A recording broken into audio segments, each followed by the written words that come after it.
So we're here at Sweetwater, and we are going to meet with Sean Dealey and do a studio tour. They have 3 incredibly well-equipped studios. But first, Eric wants to play that. Apparently, it's free for employees. Eric, you want to race me? Let's do it. We'll do one race. All right. Yeah. You're going down. Apparently I'm going down. Down.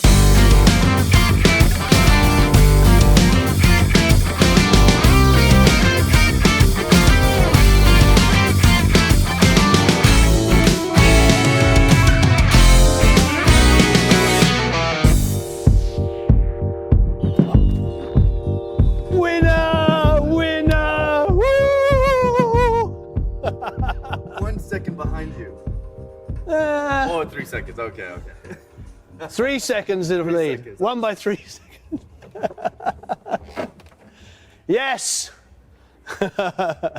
Thank you, Sean. How are you? Good, yourself? Good. We thought we would make use of it. Yeah, Do you why actually, have you, I suppose you've played it enough We don't times. spend a lot of time out here, but it definitely keeps people entertained while they're hanging out at the studio. So Amazing. And you have a pool table too. yeah, ping pong, all the fun stuff. So Excellent. So this is Sean Dealey. We're going to check out the studios. Let's go to Studio A. yeah, let's check it out. Fun. I'm all like pumped up. Yeah. Who wants won? to pump you up? Who won? Who won? Who won, Eric? You see, the trick is always gotta let the boss win. Right. Okay, that Yeah, sure. So yeah, we're heading into. I like that. I like the way. way he crashed into me like 20 times, but apparently, he let me win. Yeah. Awesome. So we're walking into Studio A here at Nice. Sweetwater, and yeah, I'd love to give you guys a walk through and show you what's going on. Excellent. Yeah. Excellent. Well, so what's the console? It's the Rupert Neve. Yeah, Rupert Neve 5088. So we put this in last year. We'd been really familiar with the preamps. We'd owned 29 of them for the past 8 years. So we finally kind of got the second half of the console. So we've been using them for a long time, and then we put the frame in and then kind of completed. So you had the channels just sitting in like racks. And Yeah, we had like 9-space racks, so we had a bunch of those in here. So we've been tracking through these preamps on all our projects for years. Right. Now we have the console, and Great. I got to say that it makes a big difference. So Absolutely. Yeah, beautiful looking console. So that's like kind of the centerpiece. Selection speaker-wise, we can get to that in a second. Pretty nuts. yeah, got some cool stuff to listen to. I mean, lots of outboard gear. We pretty much have everything that we need to do what we like to do in here. Us being at Sweetwater, there's always a rotating cast of gear that shows up, so that's kind of fun. But like a lot of the sort of standard things, 1176s, LA2A, we got a bunch of, got some distressors, some SSL dynamic stuff. So So I see you got the Marg at the top here. yeah, that is one of my favorite preamps. It's quite an amazing piece. Their gear is amazing. Good friends of ours. Do you have a preference on what you like it on? That's living on overheads right now, but we also tracked vocals through it recently. Some really heavy vocals we did with this project called the Big Six, and that was sort of like a super clean preamp that worked on like extreme vocals. And so that's sort of a thing that, if we need something that's super clean, that air band is like magic on stuff. So Fantastic. I see you've got a pair of distressors set to crush, so it's on the nuke setting, presumably, if you're crushing. yeah, 6-to-1, but yeah, that's something we usually, those kind of, I feel like it's probably the most useful compressor that's made. Like I can put it on anything. Definitely a Swiss Army knife there. Yeah, I owned a bunch when I had a studio, so I think I might have had 5 at one point, so I used them all over the place. They kind of live on different things, bass, or there's a specific thing we're doing on the drum kit where it's a dynamic omnidirectional mic, and we're sort of distorting and compressing this as much as we can, so it gets some cool stuff going on. So yeah, big fans. I feel like it's the modern Swiss Army knife. Obviously, originally it was always the 1176 because it was, for the longest time, the fastest attack and release compressor. But now, distressors, you're right. You can make it be whatever you want. Yeah, and it's super awesome for that sort of thing, especially when we're talking to people that are, asking us what compressor should I buy. I'm always, do you have any distressors yet? Because that's my move. So So you got the UA 1176s and of course the purples. Do you do you have a preference between them? And No, I feel like there's a little bit more grit on the UA ones. The purple ones seem a little bit more hi-fi. That could maybe just be the way that I've been using them. But you know, I like a 1176 into an LA2A on vocals a lot of the times too. So that'll do that. The purples I really like on bass or kick and snare. So they kind of vary depending on the project that we're doing and the style of music. So. Some amps sitting back here, JCM 800, an SVT. Yeah, that's sort of our de facto bass rig. We have the 800 as a dirty thing into a Friedman 215, 212 cabinet, and then I have the Ampeg into an 810. Ah, nice. And so that's sort of where we start for most rock bass sounds. So those kind of live down there. We got patch panels going to the ISO booth and stuff like that. So kind of gives us a bunch of different options. Not always the most hi-fi sound, but that's kind of when we want to go dirty. That's our move. There's so many things here we could talk about. We've got pedals up there. We'll get to that in a second. We'll stay with the rack gear. So at LA2A. LA2A, there's a hole there. We had an Eventide H9000 in there, and a Bricasti, and we just took them out to do some mixing in another room. So we normally have some effects patched normal to the console. So if we're doing a mix on the console, we got some reverb, we got some pitch shift, and some. I mean, the H9000 can do anything. Yeah, I have one. It's fantastic. It's almost too much sometimes, but very cool. And then this Grace preamp. We do a lot of marketing content here where we do like shootouts of things. And so when we want a super transparent mic preamp that has no coloration and we're trying to get a comparison on things, that's usually our go-to. Works really well. We've been doing a lot of recording for Atmos. And so we've been recording like a 6 mic array. That's been the preamps for those. So that's sort of a thing that we've been doing. And yeah, big fans of the Grace stuff when it comes to sort of the other end of the spectrum from the console. How do you feel about the Grace? Do you think they're pretty transparent, they don't impart much flavor, or do they have a flavor? No, it is as clean as it can get. Clean as it can get, yeah. So great. So nice amp rack here, and I presume, you know, being Sweetwater, these kinds of things are revolving. Yeah, this is today's selection. Jason Peets, our other engineer, was working on a project yesterday, and so I think these are all variations of some sort of clean sound that he was blending together. But as you can see, we have a dozen or so more amps behind here. Yep.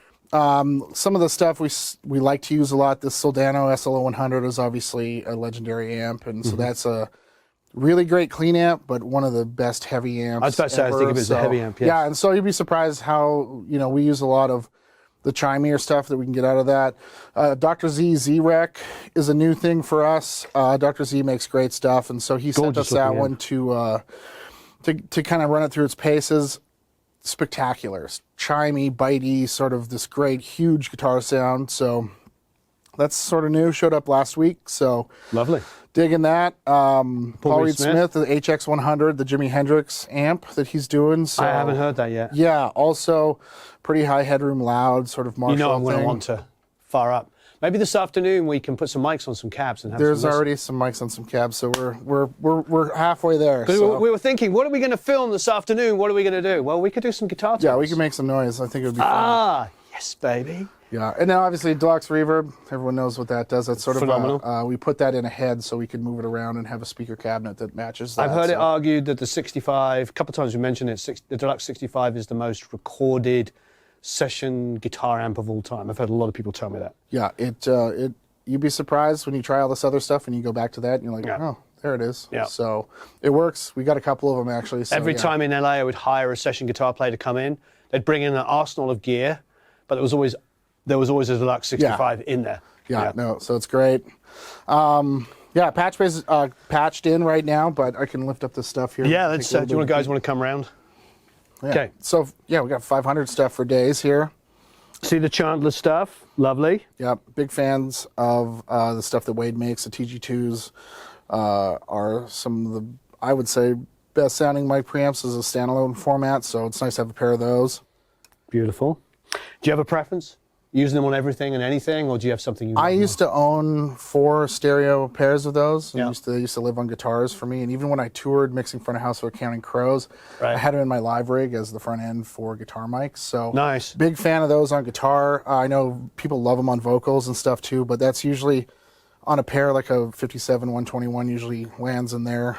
if we run out of channels on the console. So Fantastic. See a couple of the SSL EQs. yeah, they're pretty much the thing I like to sculpt drums with. So we have some, those are patched in on the kick drum, I think. And so either kick or toms or the snare drum, depending on what kind of surgery it may need while we're tracking. So try and get most of those things done going in the box. Those kind of work quite well for that. I'm going to skip down just to the bottom. 2500s. So rooms, using this on room mics. Yeah, and that's a new thing for us. We were kind of experimenting with some stuff on our FAR rooms. We've been doing a lot of stuff where we weren't really processing them as much, and so we were just sort of going through all of our compressors and ended up on this thing, and it was doing some really cool stuff. I love what it does on guitar, personally. Like, it kind of really compacts like a guitar mix or like a guitar bus, so that's kind of where it usually lives in my world, but this is a new thing we've been doing with it, and it's pretty awesome. So The few times I've used them, I actually got loaned one, I don't know, 10 or 15 years ago, something like that. And I didn't like it as much on the bus, the overall mix. I felt like it was really affecting things too dramatically. I could never get it to do what I thought I was going to do. And so I moved it. I've used it on like a drum bus. I used it on a parallel drum bus for smashing. Yeah, try and get it to react a little bit. The thrust thing kind of does some cool different features when you kind of choose the different ones. But yeah, it's been, I don't know, we kind of, our rule, me and Jason, when we're working together, is like we have to do something new every time we track. So we're trying to switch out things and kind of come up with some stuff. And so on the FAR rooms, it started doing something that was like really exciting. So that's kind of where it landed this week. Right. So of course, next up is, an SSL bus compressor. Yep. That's one of the older versions of the G series compressor in rack format. Does that thing. It's awesome. Don't ever press the auto fade button when you're tracking. Learned that the first time I used it. So, but yeah, no, it's great. That'll be when we're mixing on the console. I like to hit that and then go into our Rupert Neve master bus processor. So like a double whammy of that being a little bit of tickle and then sort of hitting a little bit more with the master bus processor. But sometimes track overheads through it lightly, but for the most part, if we're mixing in the analog realm, that's where we sees some action. So nice. So let's go back to the 500 series. So the 512s. Yeah, I mean API flavor definitely different than a lot of the heavy-handed Neve stuff we have around here. A little bit more upper mid forward, and I've owned a pair for years, and these have been here for a long time, and it's definitely just a different flavor, the API sound. I mean, we don't have a ton of API stuff, but we sort of have a channel strip's worth of API gear in the 500 rack. So if I want to get into, using it as like a vocal chain and things like that for that sort of tone, I have a 550A and a 525 that I can kind of get that vibe going on. Right. Oh, so you've got a G10 here, which is the BAE one. Yeah. Just got that recently, so messing around with that is sort of, I think that is on a guitar mic, doing some weird stuff to kind of make it pop right now. But these are wonderful. Yeah, kick drums and snare drums and stuff. That sort of very Joe Ciccarelli. Yeah. So very cool piece. Yep. We skipped past this quickly, but the E series EQ. That's the new version. These are older ones, and so this is the new production model of the EQ. Very similar to that. I couldn't tell you if they're sonically the same or not. They seem to function the same way. So that's the one that we're currently offering in our retail side of things. So you're cutting some 350 out, so I presume that was on drum. Yeah, I think those are 1, 2, 3 kick drum. Yeah, you're boosting. So yeah, cutting some 350 and you're boosting some 60. Yeah, so kick drum. Yeah, getting some snare top, snare bottom, bit of bite at 10K, bit of cut at 600. Probably getting rid of some ring, I presume, on the snare top. Some Great. Yeah, and those are great. I mean, you can push those pretty hard to get them to sound pretty nice. Yeah. I love those. On guitar, too, that's sort of my go-to. I really like the combo of like a TG2 into a 550 is sort of like... Ken Calais, we were working with him recently. And, did Rumours and, Tusk and a bunch of huge Fleetwood Mac records. They tracked predominantly on APIs, and he said he just pin EQs. He's like, API EQs, he's like, all the way up. Just crack them up. Yeah. No, I mean, I've never heard them sound bad, so. It's a good thing to know. And then, so these the AEAs? Yeah, so we got both versions of the 500 series AEA ribbon preamp, the RPQ 500 and then the TRP 500. And so the RPQ has the EQ and then the preamp, which is just the TRP. We have a bunch of AA microphones here, so we actually have a stereo version of the RPQ for the AA R88 that we use, and so that's a really nice kind of companion. But then we also have a bunch of like the KU4, KU5, and then the 44s that they have. So those work really well with the ribbons, being able to change the impedance and sort of have some lift on the EQ version of that. So those kind of get a little action when we got some ribbon stuff going on in the studio. Then we got Shadow Hills, the mic pre's. Yeah, I mean, those are cool with the ability to change the transformer sound. How much of a difference do you feel? I've actually never used them, so I have no. It's subtle. To me, I feel like the low end sort of fluctuates a bit, different kind of hardness in the bottom end. But yeah, those kind of get... Like API to Neve difference? Yeah, like sort of, but like I feel like it just kind of like almost like the tape bump kind of moving on a different kind of formula or head configuration. Right. We're getting like different reaction to the bottom end. Some of it sounds a little harder, some of it's like a little bit like bigger sounding. So they get... And I suppose the direct question is enough for you to go, oh wow, I love these. They don't get used very often. Okay. There's something that those selections, if I'm going to make a selection, I'll choose something that sounds a certain way. Those selections to me don't yield the results I'm always looking for. So, but they end up being like a cool flavor on guitar. Sometimes on room mics, we'll get into them and try and push them a little bit to get some of the tonality out of them into the recordings. Great. So before I move on, so the 525s, anything in particular you like them on? Snare drum sometimes, room mics sometimes. They're a little finicky to dial in. I've had a pair for many years, even, I think I bought my first sort of 512, 550, 525 setup like 2005. So I've been fairly used to using them. So knowing a couple of things, the limit setting on them, and then sort of the milder stuff is cool. But if you dig into them, they got a cool thing that happens. So great, absolutely fantastic. 535s. Yeah, we love those around here. The diode bridge that's sort of doing the old style Neve compression, grabby and goopy sort of thing. So that sort of lives on room mics, kick and snare, like kick in and snare top. We have another rack mount version over there, and so we got 4 channels of that in here right now, and that's sort of, we quite like that. Great, great. So back to Shadow Hills. What is this? The dual Van der Graaf. Yeah. I don't know too much about it because I don't use it. So it's been here for a while. I've tried it on a few things, and it sure looks cool, but I don't actually have a lot of experience compressing anything with it. So Right.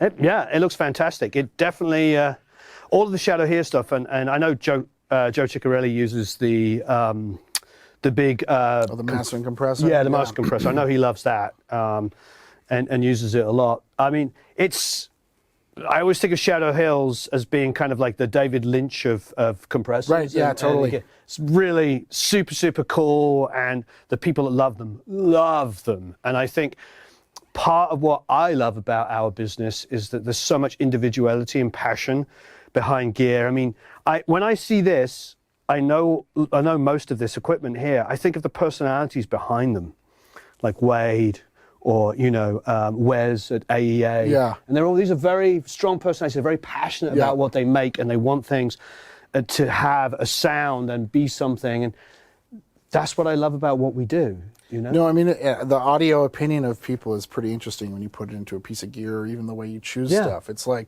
how is this going to affect my end result? And that's something like when you have gear that you don't really use that often. And I look at it sometimes like, how can I work that into my workflow? Is that something that could help me get to where I want to go? Yeah. And so it's cool when you know people too. I mean, I've known Wade for many years with Chandler, and man, he does some cool stuff. And just like the people, Wes has been here a bunch, and obviously knowing the lineage with Rupert Neve and stuff like that, that we can really see where these people are going, what their directions are as far as what they like, and hopefully using that to get the best results in recordings. Absolutely, and I cannot exaggerate how wonderful 500 series equipment is that for a fraction of the cost of what it takes to buy a rack unit, you can flip things out, you can buy and sell stuff, and you can experiment and grow your collection.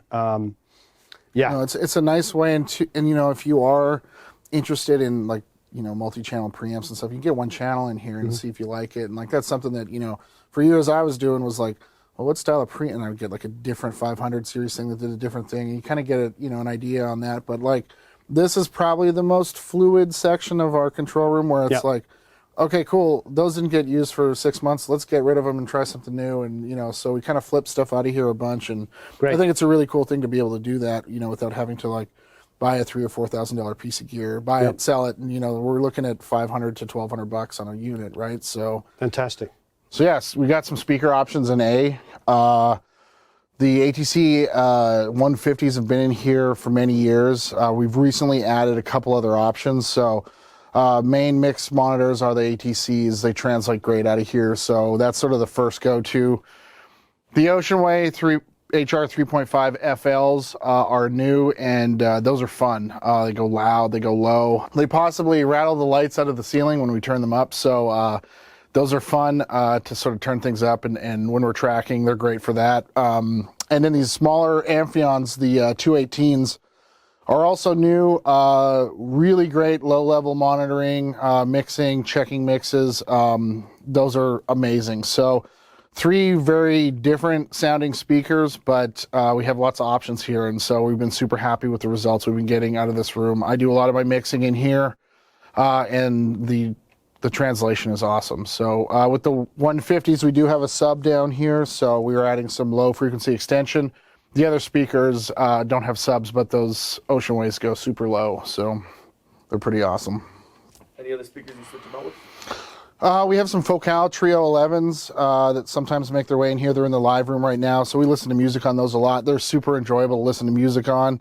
The ATCs are a little more critical than the Focals, but you know, we have some options in these rooms, and so between these and then Studio B, which is Atmos, we have PMC in there, so we have pretty much all the different high-end brands that we can kind of bounce stuff between, but definitely some great options. So the machine room for Studio A consists of a new Mac Studio. So we just installed new computers in all 3 rooms here. So we are on the M1 chipset. So that's new to us. Just last week we put those in. So 2 HDX cards connected to our matrices. So we have 64 analog inputs, 64 analog outputs. We also have Dante enabled on the first one. So all of our headphone systems are Dante via the D800s. So 16 channels out of Pro Tools, direct digital to the headphone system, and then we have tie points all over the studio, so we can listen on the headphones in the control room,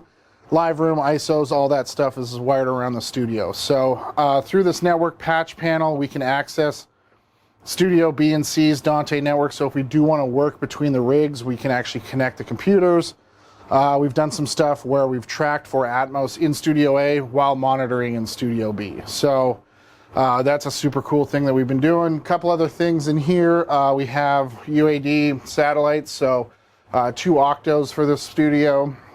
Use a lot of their plugins and MIDI connectivity with the Mo2 unit. And yeah, that's about it for the machine room in Studio A.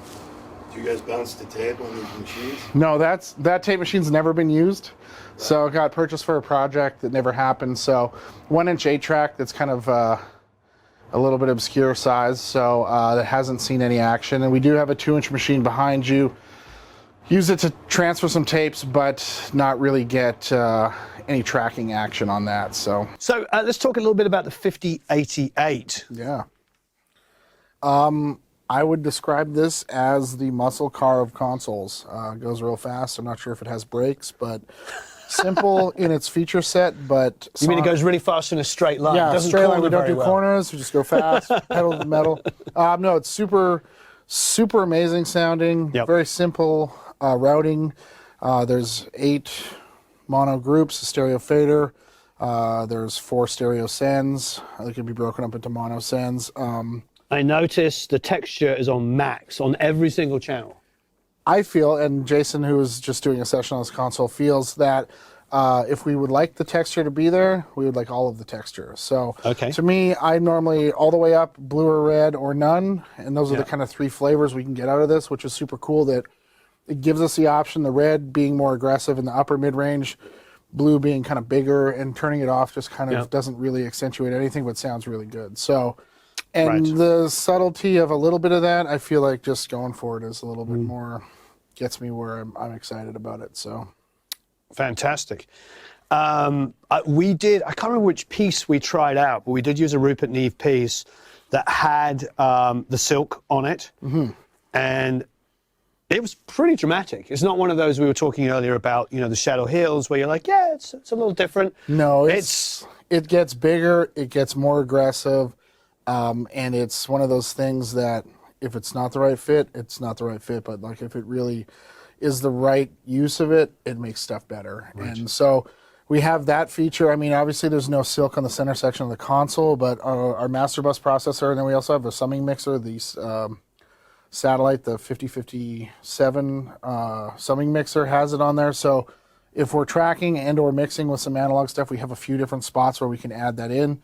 And the way that the transformers are saturated are different on different pieces. I know the master bus converter has a different style of silk, so even combining some of those is a cool thing to do when you're getting into the mix side of it.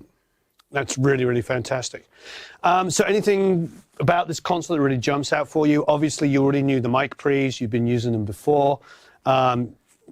Once you stuck it into this configuration, did it take a step up for you? I mean, I feel like we kind of took what we had. We had 29 of these mic preamps for many years before we had the whole frame of the 5088.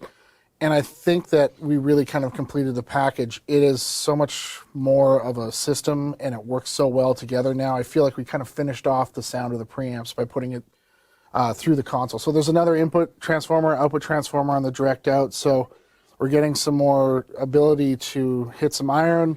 We can drive stuff with different gain stages. So there's an input trim on the bottom section here. So we can push the preamp harder than we could before and trim it back coming into the line input of the console. So sonically, we have a lot more flexibility with what we can do with the preamps as far as, if we want to push stuff into some, overdriven stuff, we can do that, or even just keeping it cleaner, we can sort of maximize the headroom through the sections of the console. So I see, this is interesting. So you've got quite a lot of selection here. There's a variation. There's a secondary input into the bottom section of the console. So depending on if you're tracking or if you're using a tape machine, you can switch back and forth between. So you can come inputs. direct out of the mic pre above here. Yeah. And then have this as your tape return. Yes. And so you go direct from the mic gain here and trim to tape to Pro Tools to DAW, whatever DAW you're using. And then you return here and have this as kind of your rough mix. Yeah, we can do while that. you're tracking. And when we track, we end up not doing that and having the direct out go straight to Pro Tools, and then we monitor out of a stereo output from Pro Tools and kind of use the analog features, like the analog sound of the bottom part of the console as part of the recording chain. So, do you feel like this adds weight to it, like extra transformers? Yeah, I think it makes it sound quite a bit improved on adding that. It gives us an insert point post EQ on the preamp too, so any of our compression or other effects that we're putting in on channels hits there and then comes back. Fader level to Pro Tools is really handy to have, so if we're tracking things, we need to make adjustments and stuff. Okay. So that's kind of how we function here. And then we also, we looked at some guitar stuff, but the way that we've been tracking is we usually have a selection of amps and mics that usually hit the second half of the console over here. Yep. And we bus them to the groups. So we have, right now, 8 guitar mics up here, so the Soldano, the Dr. Z, the Deluxe, and we had a twin mic'd up. And so all of those can be routed to different buses on the console, so when we're actually tracking in Pro Tools, we're not tracking 8 microphones, we're tracking guitar.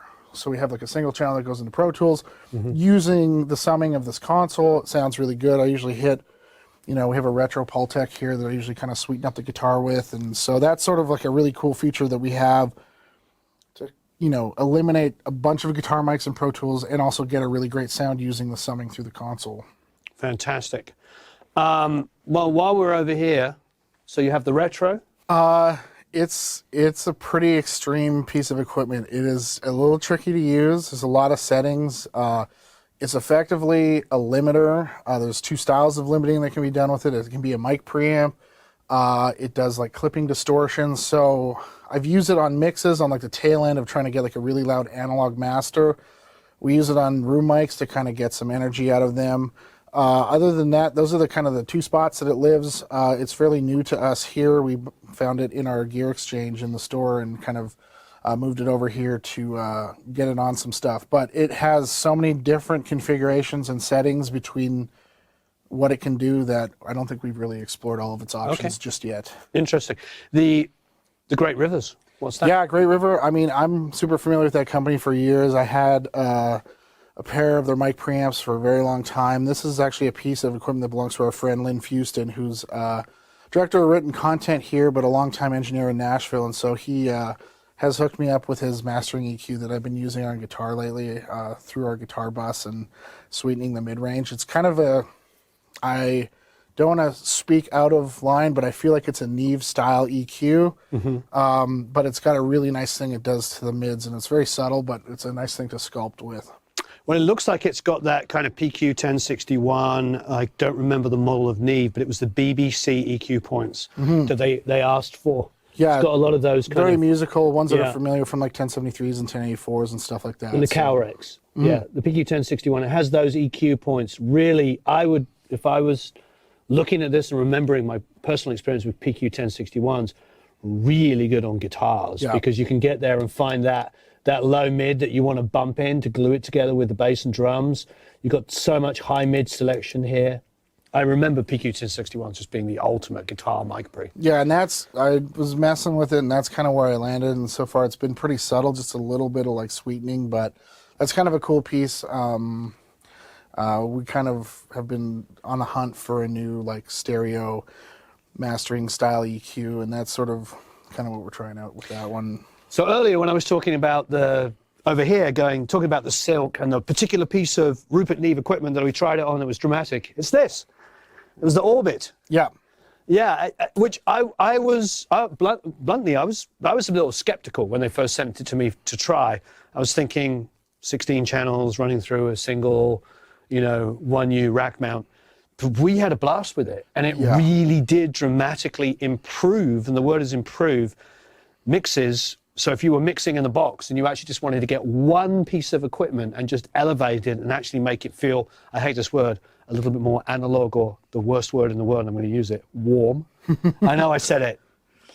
It's man, I don't know, the summing mixer situation I've tried. I've always been very negative about it. I'm not a huge fan of that because I've tried a lot of times and not gotten better results than being in the box. Yeah. I get a better result going through this than being in the box. Yeah. And that's something like you can drive it really hard. The Silk thing really does something to a mix. Like it'll make something hefty, or if you need that aggression from the red, it pushes it forward, and it's an improvement. And that's my exact reaction. I think it's the only time I've ever thought that it made sense. It really is something that also with the minimal amount of controls for recallability, which is a huge deal when you're bouncing between rooms. We have one in Studio C as well, so we can take mixes between two rooms and still use it. And I think that that's really, when you have a lot of options or recallability or a lot of, things you got to calibrate, it's a problem. This thing is like, it just sounds amazing, and you don't have anything to worry. Like, it's just like, oh, I didn't touch the knobs. It's not a big deal. This is stepped. It's nice to kind of just leave it where it is, and it's a better box. Anything that goes through it is better. So. I had a history of once every few months somebody bringing up summing, of being the guy like, that's a waste of money. It's not worth it. Blah blah blah. For probably like 5 or 6 years of doing this, and then a couple of years ago, 3 years ago, they sent me this, and I was super skeptical. And I was like, if I review it and don't like it, I'm not going to even talk about it. But we put the review out because we loved it. Yeah. It's, the workflow thing, you probably know, we probably work on a lot of projects all the time. It's like, if you can't make it the same, you can't use it. So it's one of those things that we can easily recall, and it does make things better. So that, in conjunction with the Portico 2 Master Bus processor, is, I think, another piece of the puzzle that I think is, understanding what it does, because it's a super powerful box that does a lot. There's a compressor, limiter, Silk, and then the stereo field effect stuff where you have depth and width, which is a pretty cool thing, some mid-side processing. There's not really a box, in the analog realm that does all of that. There's not really Pete Lyman is a fan of this, isn't he? Yes, he is. Yeah, Pete Lyman, who's one of the best mastering engineers in the world. Yeah, and so there's not really a component inside the box either. There's no plug-in version of this. So, and having detented controls on everything so I can recall it easily, that's a huge component, especially if we're going to go out of the box, it's going to hit the 5057, or if we muster up the nerve to mix analog, that's going to live on our stereo insert. So, super cool piece. Can't say enough good things about it. Talking of Neve, but The other original. Neve, 33609. Yeah, that is, to me, I'm a big fan of like 2264s and things like that. So that compressor usually lives on kick and snare. So Okay. when I'm tracking, that's kind of my go-to for a little control on the kick drum and a little control on the snare drum. So also, I mean, it's a bus compressor. It does a thing. It's kind of goopy. It's like it's heavy-handed, so it doesn't always work. It's not the transient can disappear through that thing, but it does a thing. I like it. It's, I know that when I put something through it, it's going to get a sound. And yeah, I mean, it's a pretty great piece. Next up is back to Wade Chandler, Yeah. the TG1. Obviously, we all are familiar with the Abbey Road TG1. Yeah, yeah. I love it. I've owned one since, I think, 2005. I bought my personal one. Rarely do I record drums without it on something. That AEA R88 microphone usually gets some love from this thing. Parallel's cool. I've tried to track vocals through it before with like a compression and a limiting setting with some mixed results. But as far as just like an aggressive, that compressed sound that you can, audibly hear and feel, it's one of those things that are just like, you pin it, it sounds great, it does that thing, and there's nothing else that does what that does. So Wonderful. Then, last but not least in this rack is the X-Logic X-Rack.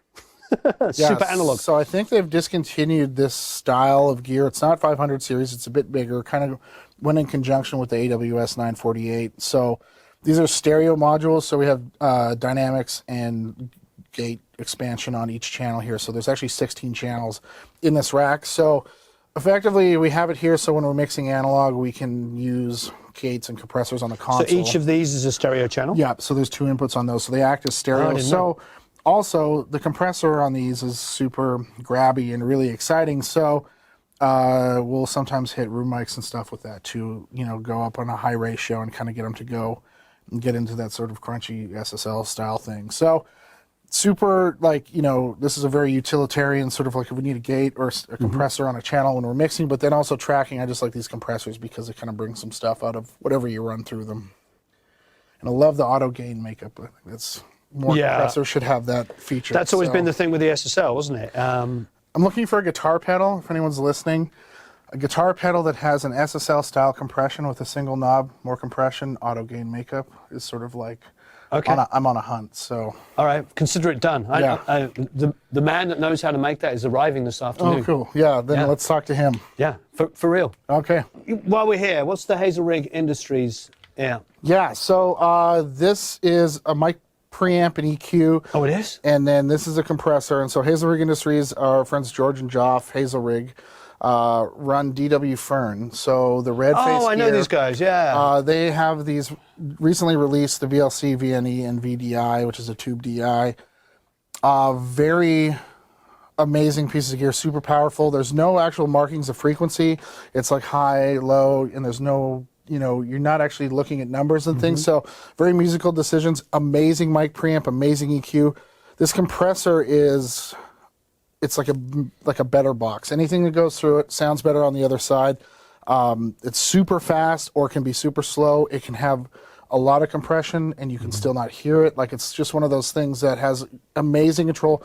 Vocals have sort of like migrated into going through this compressor. Pretty much anything we're doing, either the 1073 BAE that we have here, the VLC, which is a EQ and preamp, or a 5052 mic preamp. So one of those are our sort of flavors of preamps for vocals, and then we pretty much hit the VNE for any vocal tracking we've been doing for the past year or so. So You snuck in a BAE 1073 in there? yeah, so just kind of get that, classic 1073 thing, which So is this a vocal chain for you? yeah, this will be a vocal chain. Sometimes this lives in this rack, and then sometimes, depending on the situation, we really like the 5052s on vocal too. So with the silk feature on different mics, it's sort of like understanding what's working and what's not and having a few different options. But this is sort of vocal land, and sometimes we'll even bring it back to the bottom half of the console so we hit those other transformers before we hit Pro Tools too. So That's nice. So BAE 1073, Hazel Rig for compression, and then bottom half of that for an extra transformer. Yeah,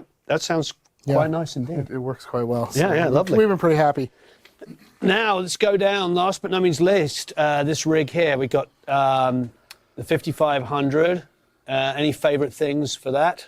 I love these EQs on toms. If I'm going to get heavy-handed on something, they're super amazing for that.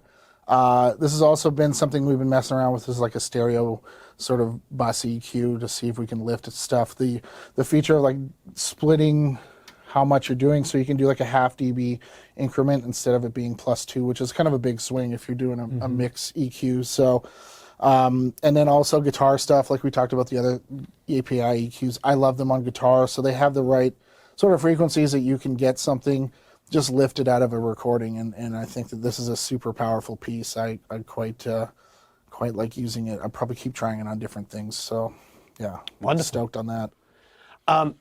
Who doesn't love some API sounding Yeah. EQs? I mean, absolutely amazing. This I know is pretty amazing. Jonathan Pines, who I'm sure you know as well, is always pushing me on the 5254. He's just saying you're going to absolutely love it. Yeah, so very similar to the Dial Bridge 500 series. I feel like the circuitry is a little bit different in the rack version, but sonically it's amazing. It's grabby, it's Neve. It's sort of like the 33609 if it was like a little bit quicker and a little bit less kind of goopy, but in a exciting way. We've had it for a little while here, messing around. Yeah, it does some cool stuff. It goes nice and fast too, so if you're trying to bring some energy out of like a tracking situation, if you're hitting room mics or something with it. And then also we kind of mess with it as a parallel compressor, and so on a drum group has been pretty cool too. So yeah, a great piece. Yeah, I don't know, it's just it's a win, so we dig it.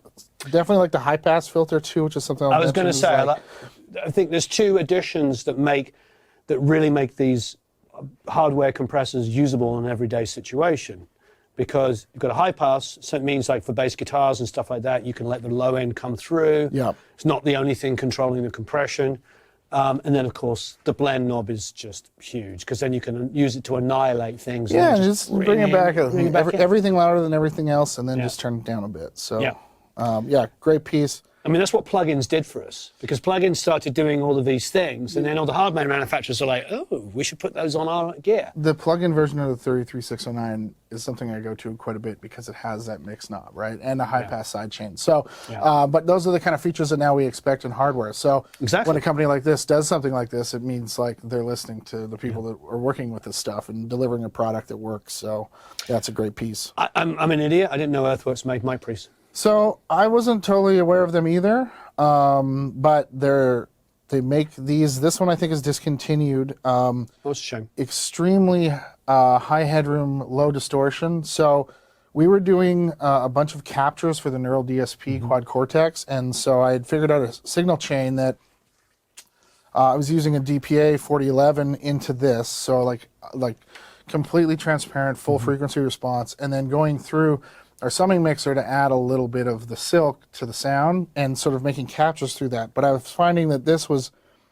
you know what it reminds me of? Just the look of it and the simplicity. It reminds me of when BAE were going through and racking up 1272s. Yeah, I had some of those that were, with the silver knobs and the blue faces. It's got the same amount of gain. It's got maybe there was 70 dB, but it feels very similar, like just if these knobs were silver, But yeah, I'm actually not sure that the topology or where if they copied the design from somewhere, but it's something that I was using on guitars to get this like the opposite of a 57 sound, where it was like I have a full range signal to deal with that I can sculpt anyway using a microphone that's got like way wider bandwidth, and so. Any particular mic? The DPA 4011 is the thing that I would kind of use on this, and it was like good for some things, not for everything, but we were making these amp captures, and it was really giving the software so much information to use that it was a really cool sort of pairing. Basically big and open. Yeah. Right. So big, open, accurate, I suppose would be another word. Transient Designer, I still, when I'm mixing hybrid through my SSL, love the Transient Designer. I was talking to somebody about it yesterday. For me, I feel like actually it's the last thing I reach for. So I'll do all the things that I need to do. And so I've got the snare maybe sounding absolutely amazing, but as the mix gets more and more dense, if I just want a little bit more attack, a little bit more body, I can just go attack, sustain. It's the coolest thing, and I got away from it for a while, and I just got back to it, and it's like the last thing in line, and it's just like, just a little goes a long way. But even, we were tracking through it recently too, and it just like... On room mics? Yeah. Oh, no, I did toms and then snare top and bottom, and I kind of controlled... I could almost control how loose the snares were. The toms really kind of... Never used it on tracking, now except for room mics, because... And I didn't go like, this wouldn't have been... I would have been, you know, like maybe -3, +3. Like, that little swing does so much. So, I will try it on room mics because I've never done that, but I've heard that a bunch of times now. So you got that drummer that's maybe a little too splashy on the cymbals, and you're trying to exaggerate the kick and snare a bit. You can have some fun with it. It's pretty neat how you can sort of shorten stuff, which is, you know, if you got toms that are ringing and things like that, you can just kind of dial them in. So yeah, super cool piece. It gets used more more recently. In our mix, it's kick, snare, rack, floor. Yeah. So that's kind of the same sort of thing we were messing with. These retros here, I fell in love with them when recording and mixing bass. Yeah. This here, this side chain high pass on this particular unit is absolutely superb on bass guitar. Bass, vocals, I tracked a bunch of records. Some of the stuff I did with the Counting Crows, we tracked through a retro. It's just an amazing sort of vibey, you know, it does the sort of 176 thing that is sort of unobtainium. You know, if you know someone that has one that works and it's in good shape, that's cool. But having all those features and that sort of sonic signature is pretty cool. And so we have a pair of them, which we've been experimenting on parallel on drums, which has been a new goopy, smushy, cool thing. Those C12s we have in the live room are running through that right now. So wonderful. That's sort of a new thing we've been messing with. They do live a lot of vocals. Before we got the V&E, this was sort of our go-to vocal comp. So, but yeah, bass, you know, they're just another better maker box. Like anything that gets through it is sounding better on the other side. So. Wonderful. Well, last but no means least, I think we actually talked already about the UAs because 1176 over there, classic one. Yeah. I will say on camera, I'm a snob about some things, but not others. And we've done records where we've rented revision D, E, F, G, J, K, Z, Y, whatever, and the new ones. And the differences maybe are there, and they vary from unit to unit. Yeah. But I've always never had a problem with the new ones. No, it's great, and this is actually patched into this. So this is like a vocal chain that we have set up. That's just another version. I love that sort of combo. Great. You know, it, as you know, it depends on who's singing and what it's going to sound like, and that's sort of the used market on these things. It's crazy. I spoke to somebody yesterday. Said they paid $11,000 for a vintage one of those. Yeah, no, it's pretty nuts. Thankfully, UA is still making these two pieces. They stopped.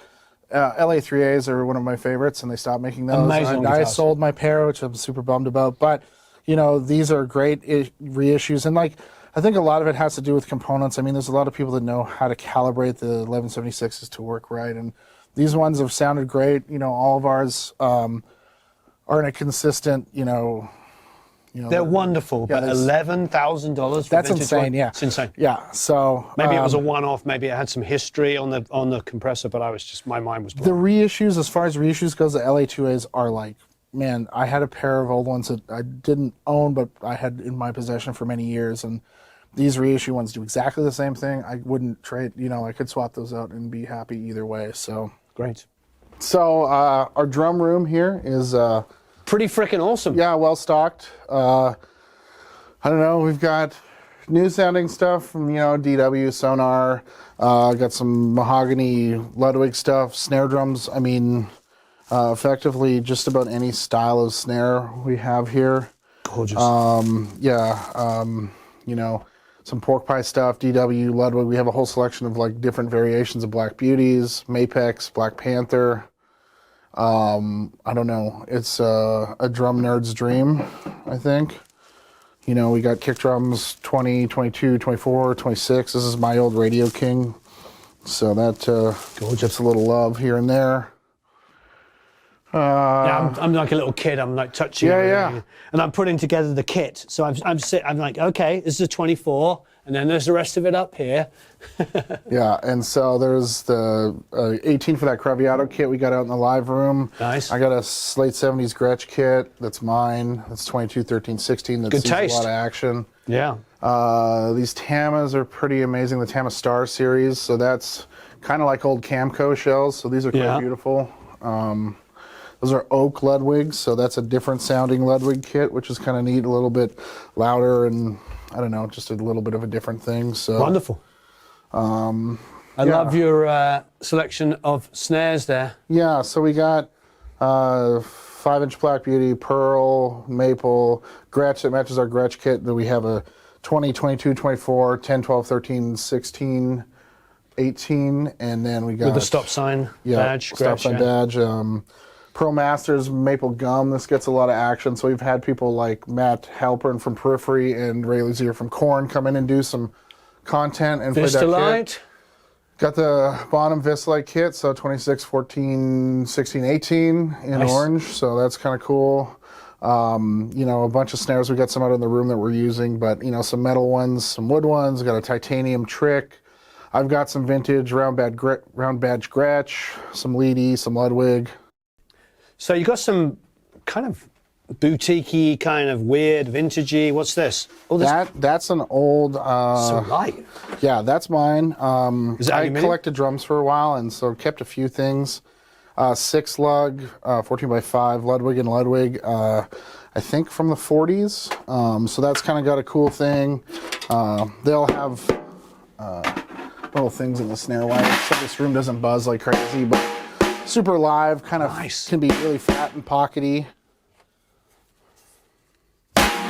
Oh, yeah, I love that. And then all the snares. Yeah, everything. And so we got these little rubber things in all the snare wires. So this room, when you take them out, is kind of insane. But while it's just hanging out with that, it's not super snary. But and then that's another weird one I bought for $100 somewhere with this similar shell as the one next to it with non-original hoops.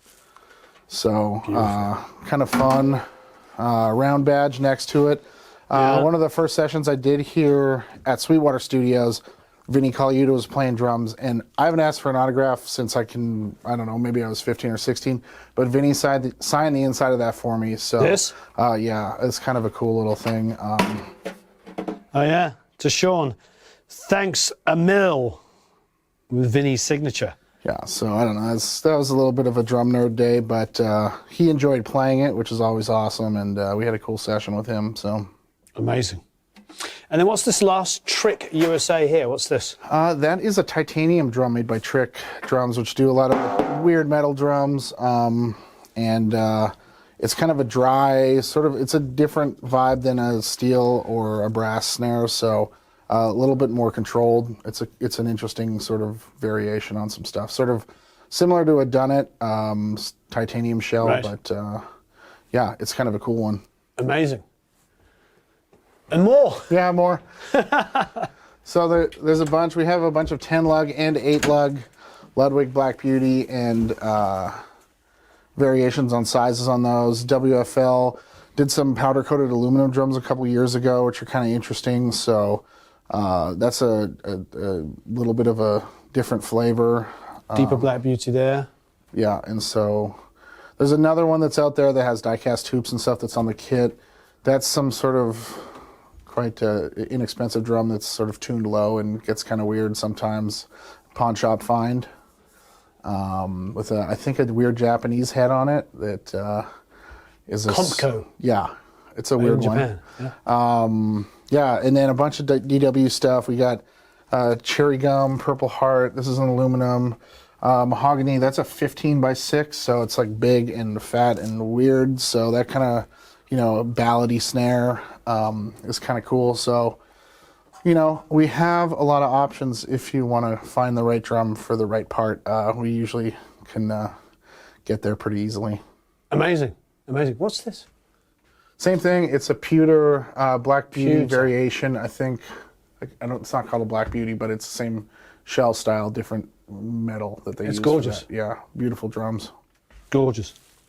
And then for cymbal selection, do you just send over We have whatever full you need? sets from just about any manufacturer on the kit. We got some new cymbals from Dream recently that are kind of very nice, sort of vintage sounding cymbals, but tons of Zildjian stuff, tons of Meinl stuff, Sabian. We have a selection of different things, but these are quite nice. They just kind of are tasteful cymbals, I would say. Nice and light and sort of washed quite nicely. So that's kind of been my go-to lately, but you know, it depends on who comes in. Sometimes we have artists who have endorsements and we try and, you know, make sure we have the stuff for them. Great. And more snares. More snares. This one gets a lot of love. The Gretsch Bell Brass, George Way bronze snare drum also is something that I go to a lot. And then some Superphonics and Super Sensitive. So You can't really beat a Superphonic, can you? yeah, no, and I don't know.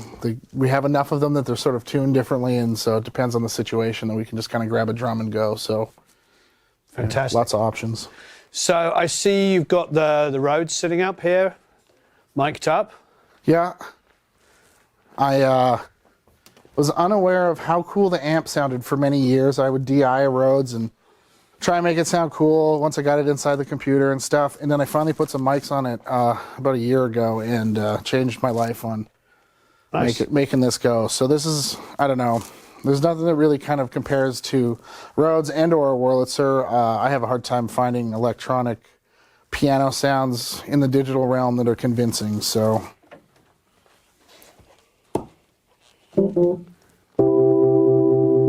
Gorgeous. I know we're listening for Little Mike.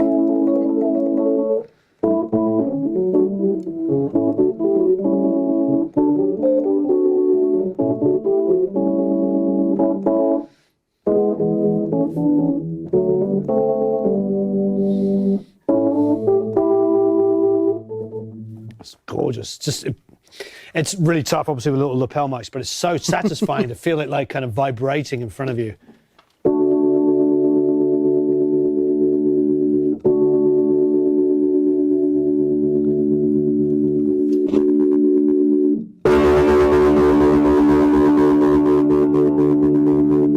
Yes!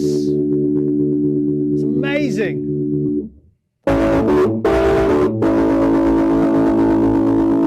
That's incredible. yeah, so Who needs guitars? exactly.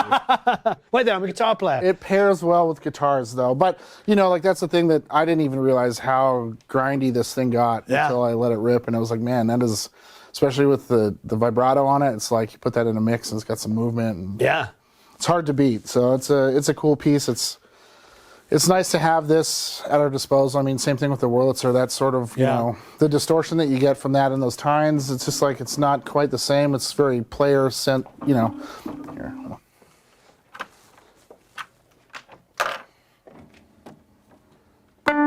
Oh.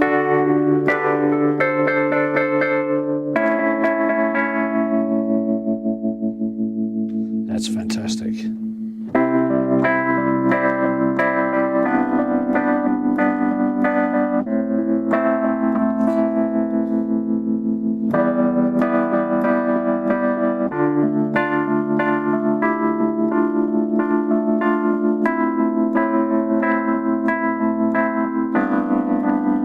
Yeah, it's gorgeous.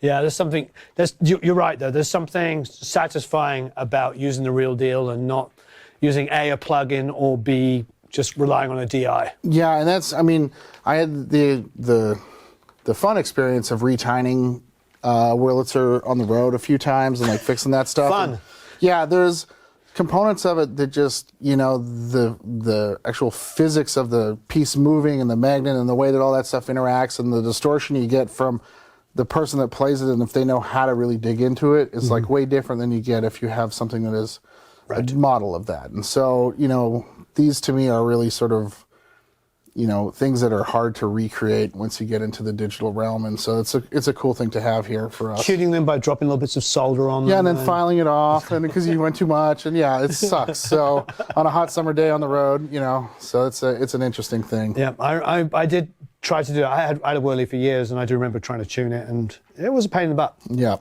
Total pain in the butt. Yeah, and so we got some Moog stuff kicking around. The Sub 37 is sort of, you know, it sees some life on some stuff, adding some bottom end to some things, and so we have a couple. Going through the Focals, Trio 11s. Yeah, fun. We listen to music on them all the time, so I great have a pair. They're speakers. wonderful. Wonderful. I see. So you've got. I was looking at how you're miking up the Leslie there. So you've got an SF12. So you've got a stereo ribbon picking it up. Yes. And then you got the RE20 at the bottom. I love 121s. Yeah. On Leslie. I don't know. I love B3. I love Leslie. I grew up, my dad had one in our house, and so Wonderful. very familiar with the sound, and so I love recording them. This is more of an ease of use, one mic stereo thing. Sometimes I like to spread them, sometimes on the side. It depends on, my approach or how it's fitting in a mix. There's a lot of different opinions on how to record a Leslie, but Sure. I kind of dig this. It's a simple setup. It's kind of keeps things. We don't have any phase issues, obviously. Yeah, and so it kind of keeps it all together, and that's a. Yeah, some sort of people an easy do move. the side here.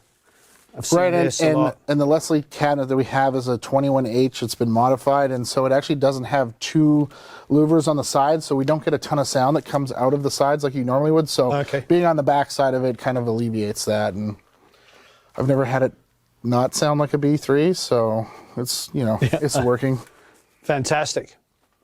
Vocals, is this a 67 reissue? Yeah, it's one of the new 67s. We are digging it. It's, I think they've done an amazing job recreating the vintage microphones that they're so well known for.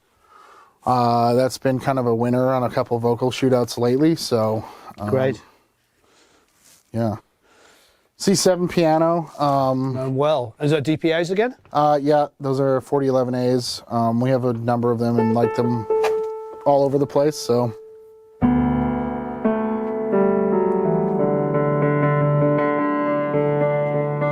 This is immaculate. My old C7 was dark, and yeah. This is warm, but it still has, it's dark, it's warmth, but it has still some brightness to it.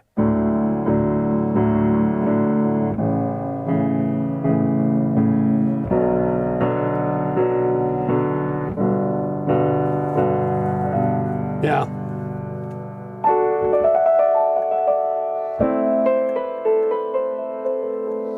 This is really lovely.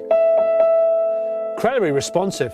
Yeah, no, it's a nice piano. And I was mentioning it before, we have the Disclavier in there, so we can actually send it MIDI data and have it play back piano for us, so we can reamp stuff if we need to fix stuff, which is kind of a cool feature, just in case someone can't play stuff perfectly or we need to fix Perfect for me. fix a Perfect few for me. notes. Yeah. So, no, it's a cool piece, and it records really well. I mean, it's...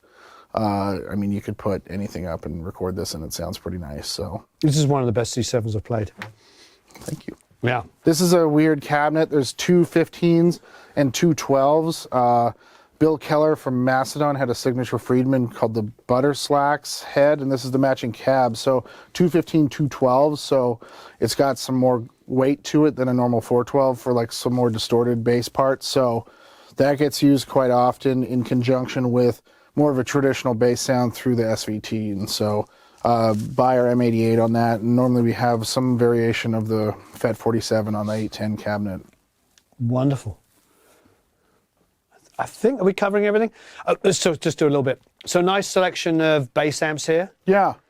Is that a B50? What is that? Is that a B15 It's reissue? just a 15-inch speaker cabinet in the Ampeg style. So everything else we have is either, these are 10-inch 410s.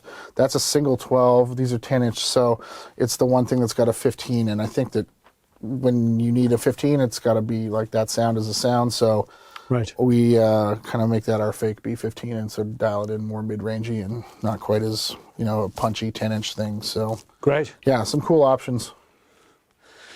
Funky upright piano. Everybody needs a Yeah. funky upright piano. Oh, yeah. Yeah, we found it in the back, and we're like, that might be cool. And so far, it has not been cool, but still waiting to find the right thing for it. Yeah, looks it's, neat. Maybe if it was tuned, it'd be cool. Woo! It might not be worth as much as a tuning, but we're gonna find out. That's A-ish. Yeah, someone traded it in. It was going to be a dumpster piano. We thought it was worth saving because it looked really cool. I agree. And it has that sort of weird resonant thing that it's just, if it's in tune, it might be cool, but even like getting someone to tune No, this is gonna be a I'm problem. teasing. That's... We have two of these. Yeah, they're cool. We have two like crap pianos. We've got And actually, they're really fun songwriting tools. And if you want that, I hate the word when we use it, vibe, where you want to sort of make it feel oldie-woldy, a little wrong. Yeah, it's a thing. And my other thing I always say is like, you know, your crap piano, my crap piano, we're the only people that have that sound, where it's one of the problems or realities, I should say, of now, you know, having access to the best piano sounds ever, is everybody has access to the same piano sound. No, and I mean, like, even like, you know, Worleys and Rhodes and stuff like that are pretty consistent. You can find a piano that has its own signature. Yeah. And, you know, that's a thing. So, Agreed. you know, tack piano or something like that could be a thing. That's always neat. I hate seeing instruments go in the trash. So. I agree. So talking of instruments, nice selection of guitars all over the place. I did have to go straight to this. So that'll be a weird one for you once you pick it up. Oh, is it tuned? Oh, it's Nashville. Yeah. Yeah. So That's fine.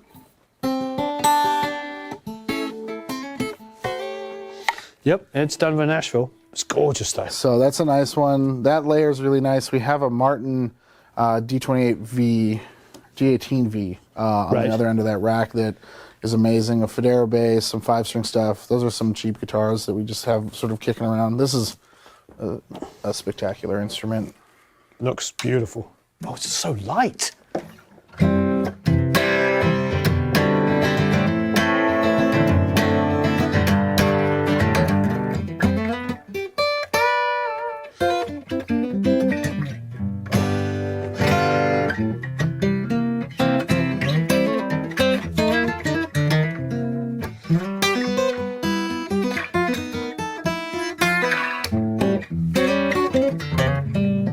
Yeah, it's great. It's like spanky and slappy. You just want to kind of play country licks on it. It's really nice. Yeah. So yeah, we have a sort of rotating cast of instruments. Those are a couple sort of cheap beater guitars that just sort of made its way into the studio, and Right. you know, P bass, a Strat. There's a Brian May wired Strat over there with like this sort of Brian May pickups and wiring.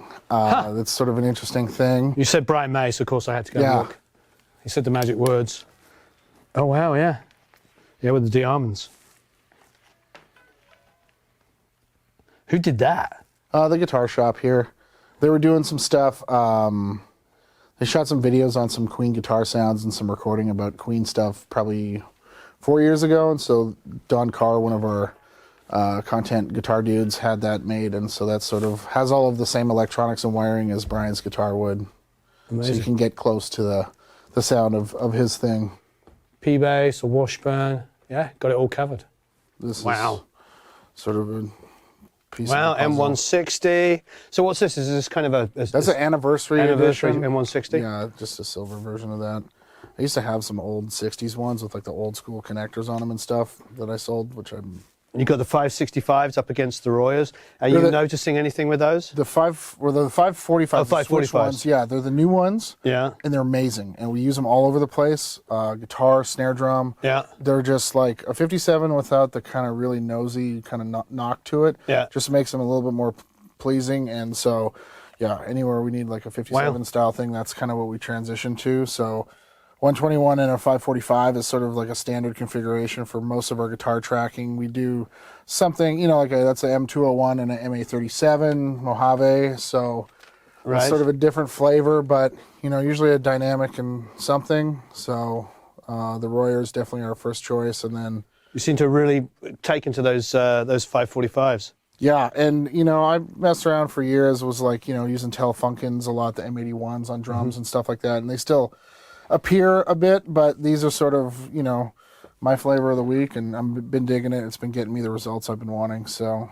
but yeah, this room sort of is kind of set like this. Sometimes we have 412s and some combos on top, or switch it out. It's all patched into the control room, so we can switch between heads.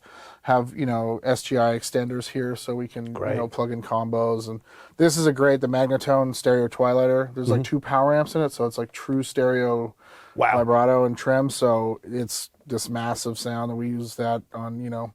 And a pair of M160s on it. Is there anything about the Anniversary that's different, or is it just a look?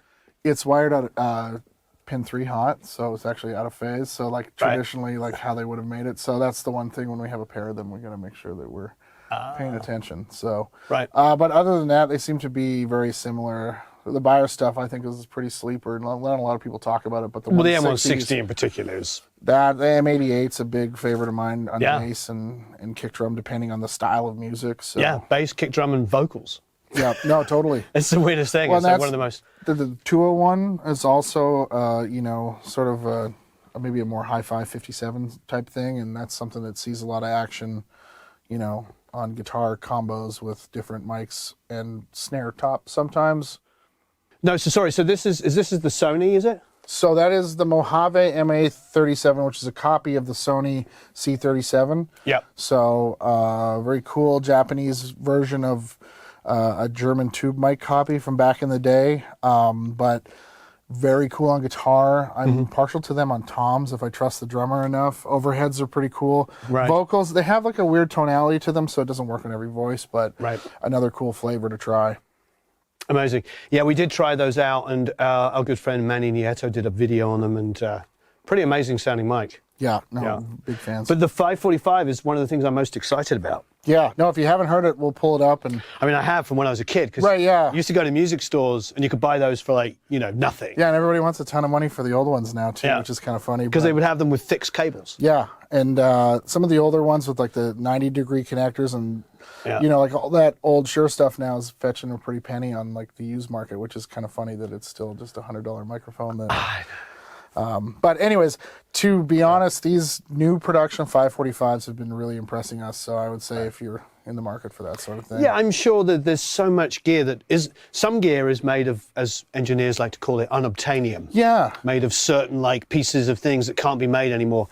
I feel pretty strongly that a 545 is probably made of exactly the same Yeah. stuff that was made of 40 years ago. No, and I have one of those Sennheiser 409s, like the old gold face ones that Yeah. are worth $1,000 now. Which Are is, they? I have yeah, a pair of those. Yeah, no, and so yeah, exactly. But you know, like that's the kind of thing where it's like you throw it up against one of the new models and it doesn't sound the same. Does it sound better or worse? It sort of depends on the situation. You know, it's just a tool at that point, but a valuable tool.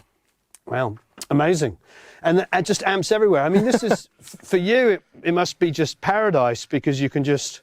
Yeah, I mean, there's a bunch, like we got a greenback on one of these Supro cabs. There's Yeah. an old Celestian greenback. This is a cool Rivera modded deluxe reverb that is sort of like this, you know, you think Steely Dan session, Yeah. clean guitar sounds. That's really cool. A Rev Generator 120 down in the corner over there. Yeah. It's like a super cool amp made by my friends at Winnipeg that does a lot of really great things. They're amazing. I had one of those for years. Yeah. As a loaner. Oh, okay. For a couple of years. And I had to give it back. And now I really regret it. You know, the clean channel of that is insane. It's spectacular. It's so Yeah, massive. I feel bad that it's sitting on the floor. We'll just unbury it for a second. It's quite right. I mean, everybody's busy. I'd rather have studios that aren't that tidy. Because when they're really tidy, it means that they're not working. Yeah. So, anyways, the Rev is Yeah. it's got a built-in gate. There's some reverb on it, so like you can get all the stuff without having a bunch of pedals. And sometimes when you're working fast, having all that stuff accessible is really cool. So, Massive clean channel. yeah, And you got a little Brian May Vox amp. Yeah. I have one of these too. yeah, that's a thing. It Yeah. definitely does one thing, and it does it really well. Yeah. But You want to get that last guitar to fit in the mix. that's the That's one. the one. Yeah. The little Supro combo single knob, that thing's kind of neat. I would use that if I'm doing distorted vocals. If I'm recording, I could use like a Shure Bullet, or I have a telephone that's hooked up to a 1/4-inch jack. It's got some weight to it. Yeah, and so that, or we do like a green bullet in front of a drum kit into that and then mic that up, sort Wow. of thing. So, You have some fun here. yeah, you know, fun with audio. Do what we can. But yeah, and I then, see that you've got the Rivera modded deluxe reverb there. yeah, that was a Sweetwater exclusive until I think someone told us we couldn't do that anymore. But it is a spectacular amp. It has all the mods that you would expect from like a session dude in LA to have Yeah. on one of his deluxe reverbs. So it's kind of a nice treat for us to be able to get like some of those really big, clean sounds and have that as like a variation, because you saw our other 65 reissue deluxes, Yeah. which are kind of a different beast than this. That's great. Very, very nice indeed.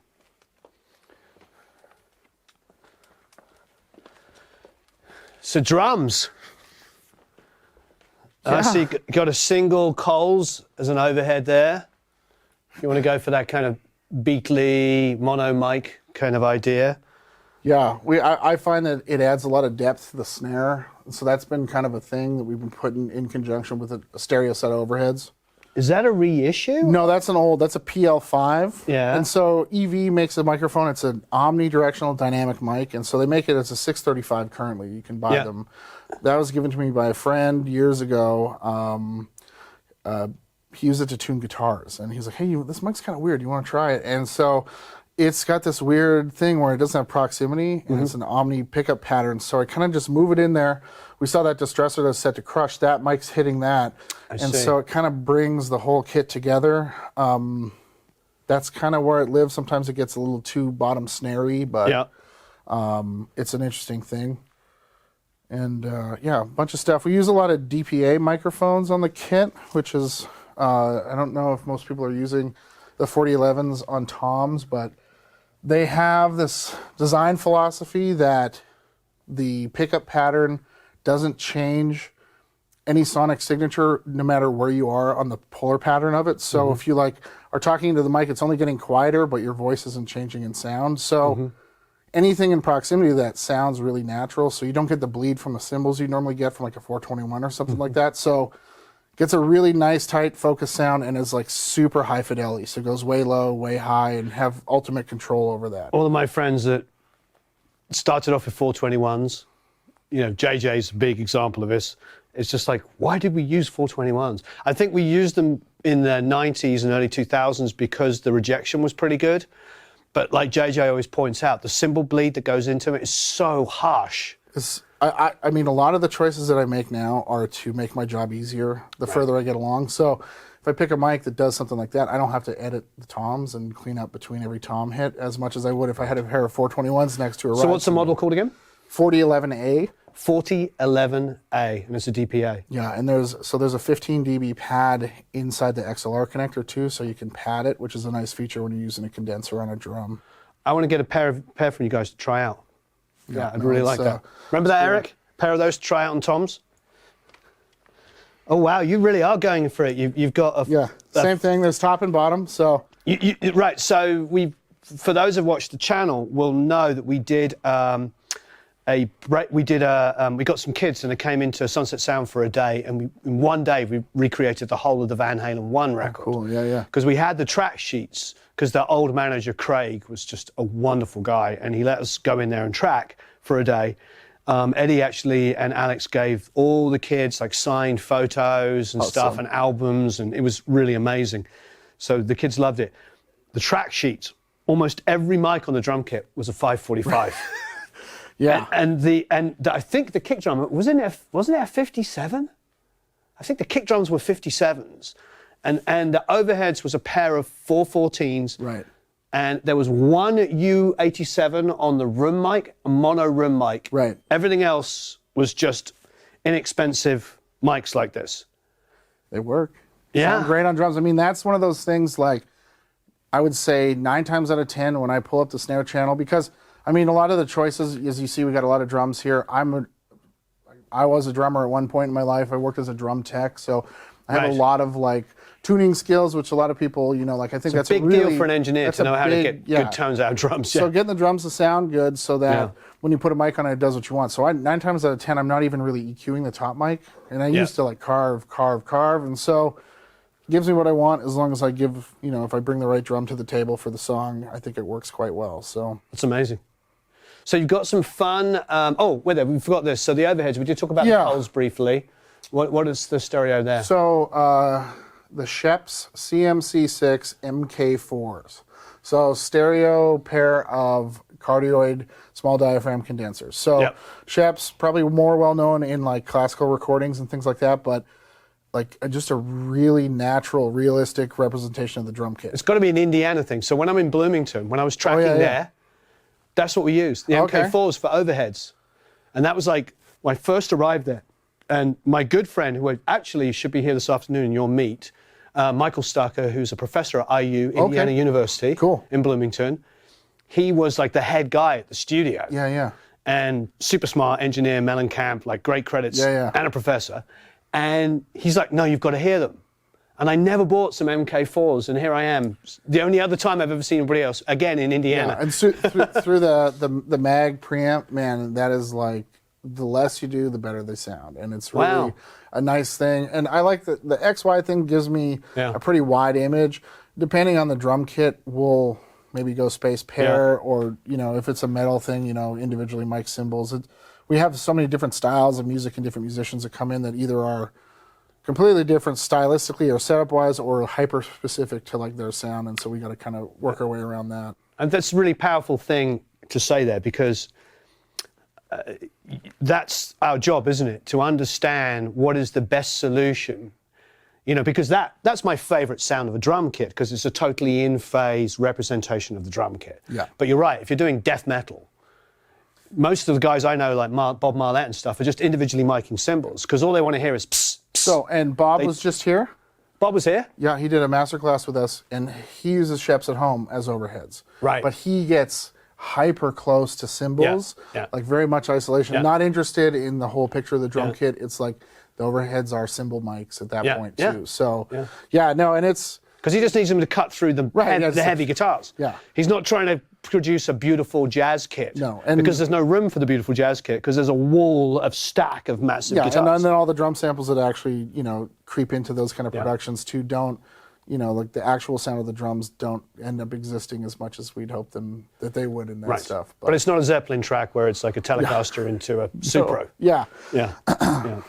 No, it's amazing. It's absolutely amazing. Yeah, but it's learning all those skills. I think for young engineers coming up now, for any of us coming up, we need to know all of the 55 different ways of recording depending on our artist. Yeah, and that really, I think, is something that, you know, when you get someone that's like, I do it this way, and it's, you can't, I mean, music is creative, you know, and hopefully what we're doing is being creative in a way of capturing the music that's happening in the studio. So it's not like every day this is going to be the solution to the capture, right? And so, you know, I found, we had a guy in last weekend, Bones Owens, a dude out of Nashville, guitar player. Probably the most impressive guitar rig I've ever seen. Pete Cornish pedals, 3 high watts, totally dialed in. Everything he had was like a sound. And I was like, well, he's got that figured out. I got to figure out a way to reproduce that and not screw it up. I can't get in the way of what he's doing because he's kind of figured all that stuff out. And I think that that's something that, when you're super tied to your process, you can't let the artist through the process, which I think is really important. Yeah, there's no one way to do anything. No. Yeah, and you're right. It's a constant thing that we talk about, is putting the artist first and setting our egos and putting them aside. The guys and girls I know, the busiest are the ones that are able to do that. Yeah, and I think that the motto of whatever sounds best wins, I think, is a good thing to take. And if it's wrong, Agreed. It sounds right, it doesn't matter. What do you got creeping inside the kick there? What is it? I usually have a combination of, I do like a Shure Beta 91A for an inside mic to get the attack.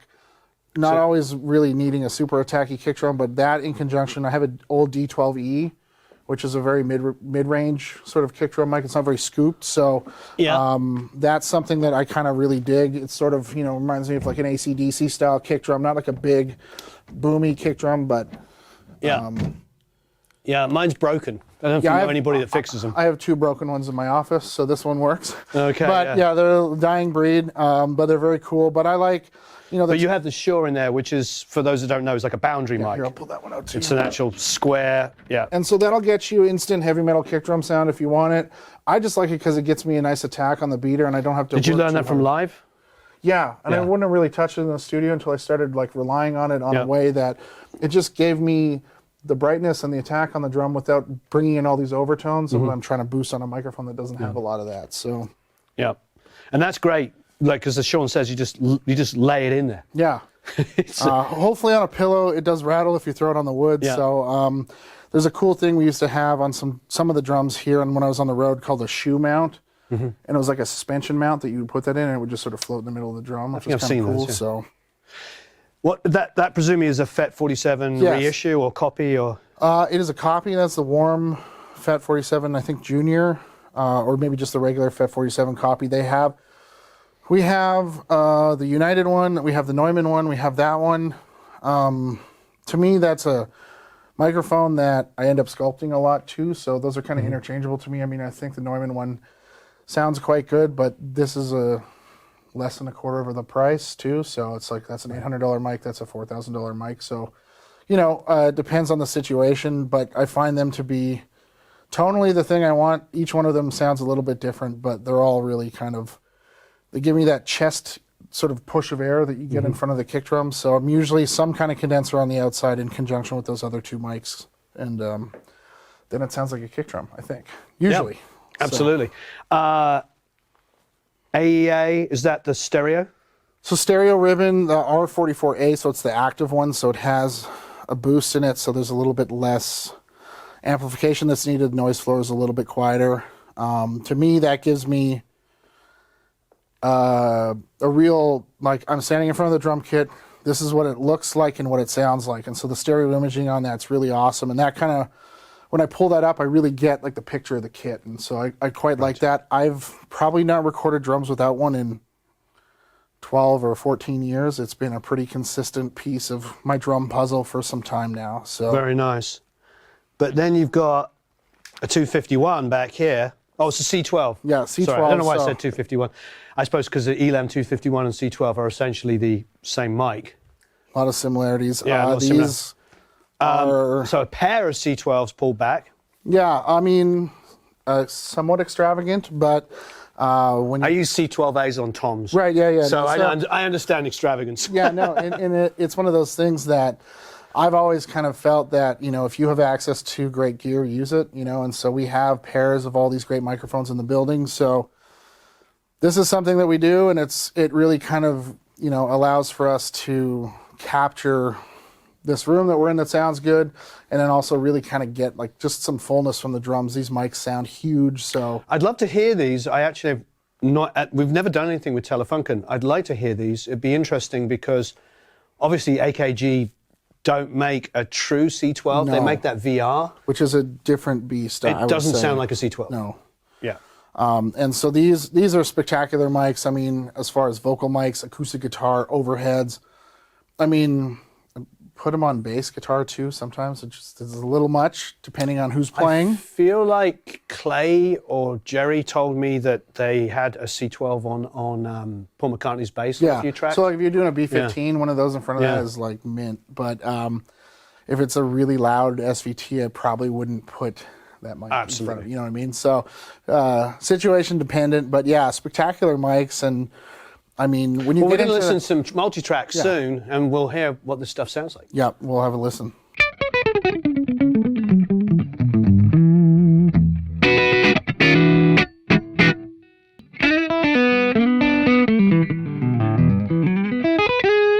So what amp are we in at the moment? So all of them. So that's Oh, all wow. 4 with 8 mics, summed together on one channel. So, seeing as we're in this studio with, was it 500,000 square feet worth of storage of guitars and amplifiers and gear and stuff, I thought this could take a few minutes, and seeing as I'm allegedly a guitar player, we'll sort of play around a little bit and have some fun. So, what is this Les Paul? Custom shop, I think an R9, so a 59 reissue, probably about 4 or 5 years old. It says, what is that? It says 94 to 2014. So older than that, 9 years old. 9 years old. Oh, okay. So that's been around the studio for a while. I think it was floating around the building, and it's a great specimen of a new beautiful, Les yeah. Paul. So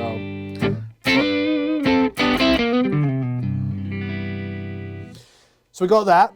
We brought out some pedals to play with, and we got your switching system going on with how many amps? 4 different amps. 4 different amps. 4 different cabs. 8 mics, 2 per cab. So a couple things that we go to for tone shaping things. A lot of stuff sort of starts a little bit cleaner, then we add some stuff depending on how we're going to drive it. So got a Paul Reed Smith HX100, which is his copy of Jimi Hendrix's Woodstock head. Supposedly it was mirrored in the vein of that. So 100-watt Marshall. So we got hold of that head. And Yeah, I reverse engineered some stuff. Nice. And so that's going through the matching cab to that. So a 412 that's out in the ISO.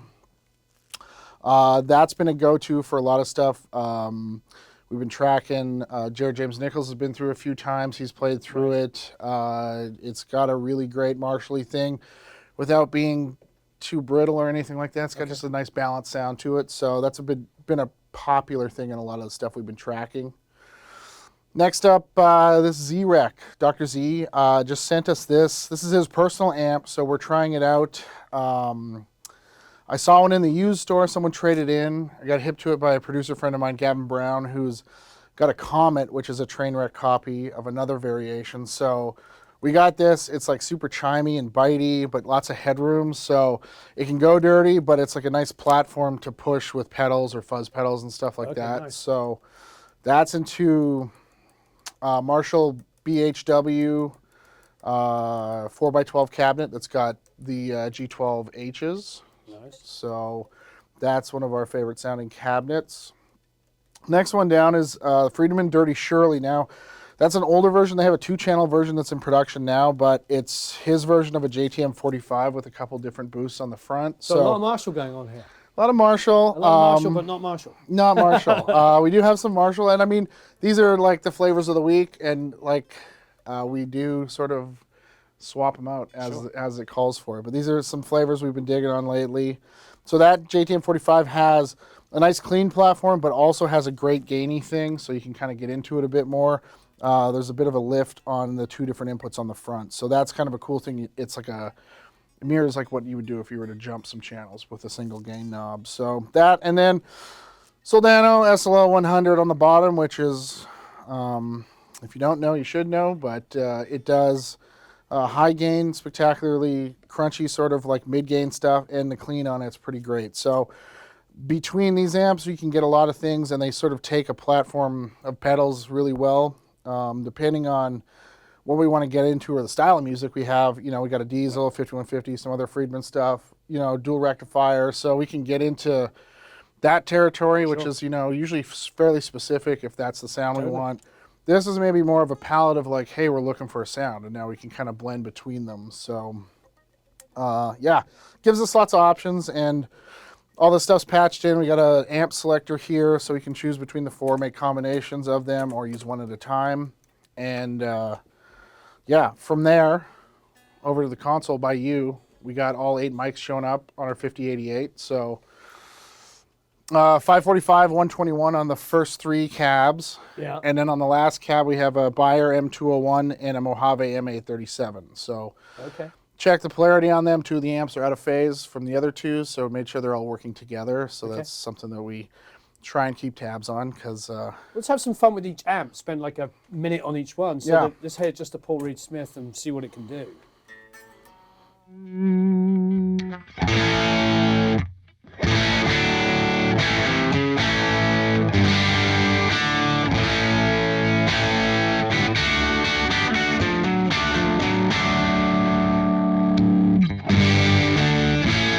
So the bass volume brings up that sort of meat to it. So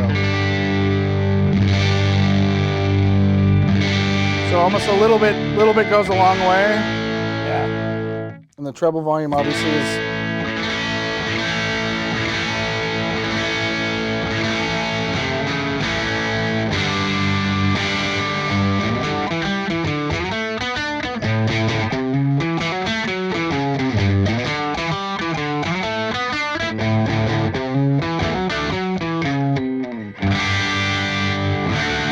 Bright switch.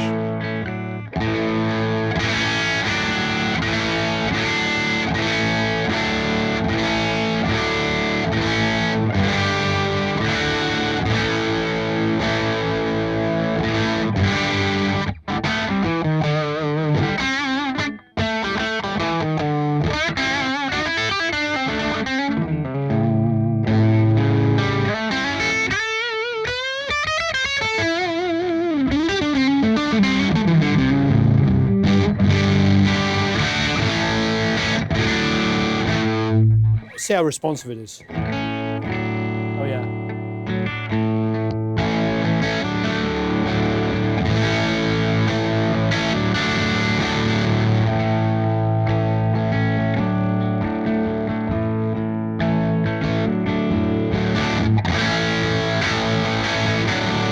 That's lovely, yeah. Yeah. That's what I want from a great tube amp. It's just Yeah, that. no, it cleans up, but then that breakup is so nice and just well-rounded.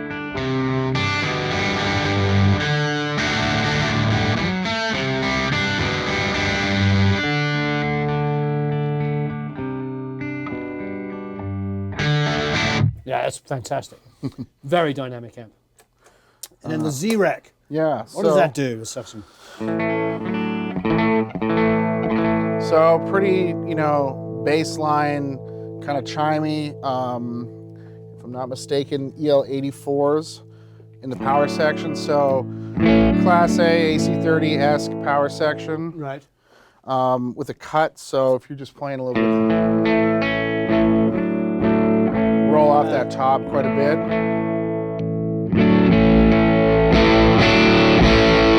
Oh, that's nice.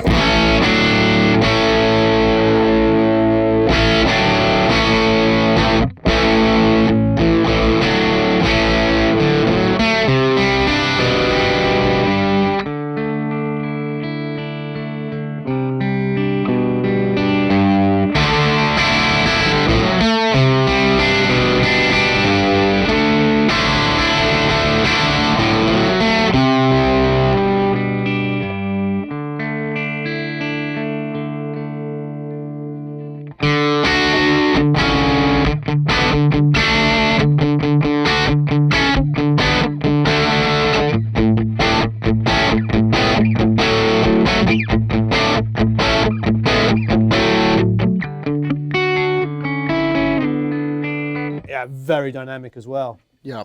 Ridiculous how clean you can get it from just performance stuff. Yeah, no, it's nice. And that sort of note definition I think is really important because Yeah. when you start getting into weird pedals that are fuzzing and compressing, and if you get into that realm, if the amp is like a nice solid platform, Yeah. then you kind of have more intelligibility on the actual notes and stuff. So this is Friedman.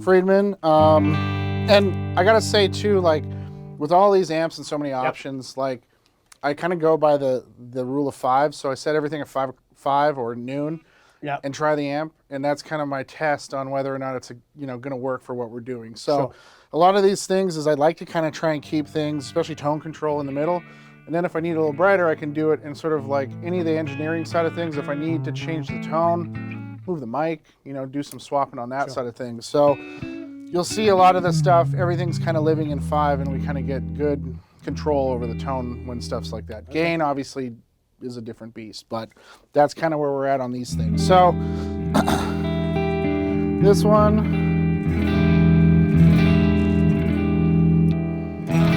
so there's a low and a high input. Yeah.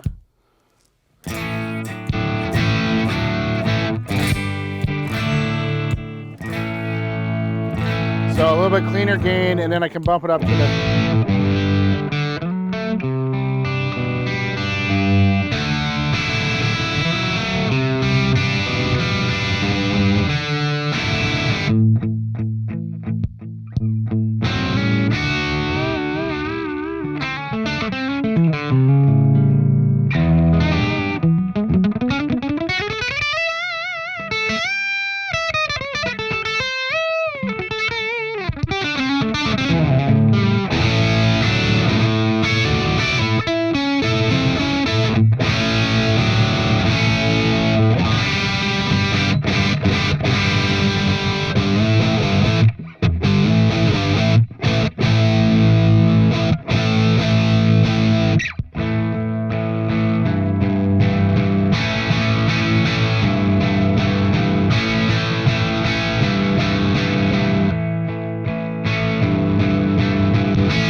So nice flavors. It Yeah, does I love that one a lot. Yeah, Maybe not quite the dynamic split as the Z-Rec is pretty remarkable on that, and Paul Reed Smith one as well. Yeah, Let's so just- that Let me play with that one a little bit.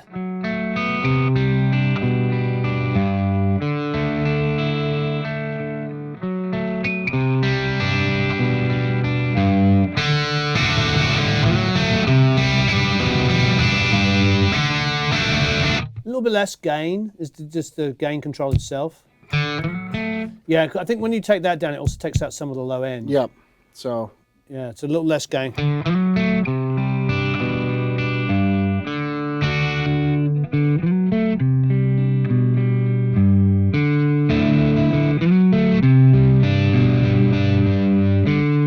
We go back to the Z-Rec. Yeah.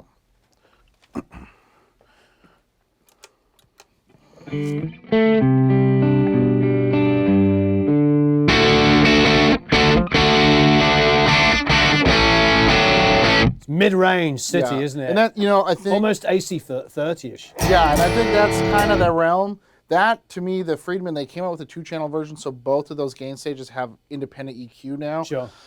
Which it seems like it almost needs to be tweaked a little bit for each of those settings, so switching between them isn't quite as usable. I mean, the Friedman's an amazing sounding amp. The Z-Rec is all mid-range forward. But then, so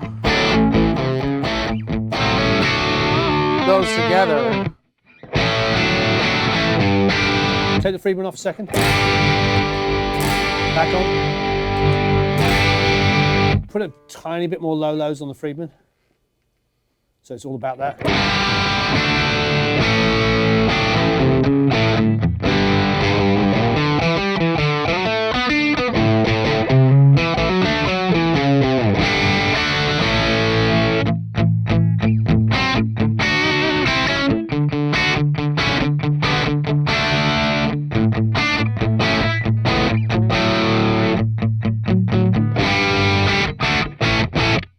Yeah, it's pretty amazing. Yeah. So yeah, I mean, like those kind of combos, like that kind of gives me those two flavors together, and I still only have one channel going to Pro Tools, which is super slick. So Yeah, I very much love so. being able to blend that sort of stuff. Let's go down to What's the Z-Rec and the Paul Reed Smith like together? Yeah, go ahead. That could be pretty.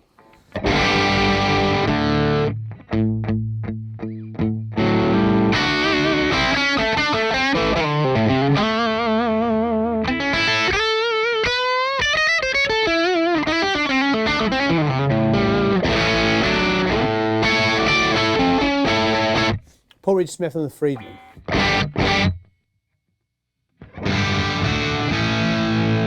There's some phase cancellation going Yeah, on there's a there. little bit of weirdness. Yeah, And the, phase. hold on, let me see.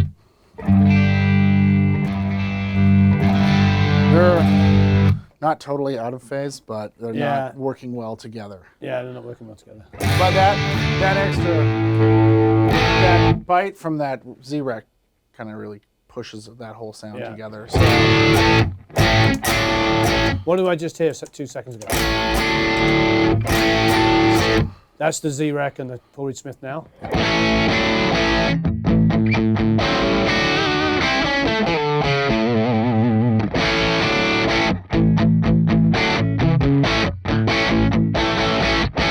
Yeah, it's pretty remarkable. Yeah. So, last but not means least, let's listen to the metal of the metalist of all of them, the Soldano. okay, it's on the clean channel, so we'll start there, which is a surprisingly great clean sound.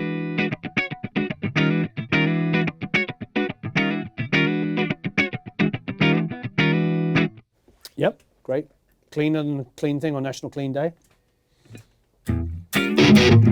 Oh, yeah.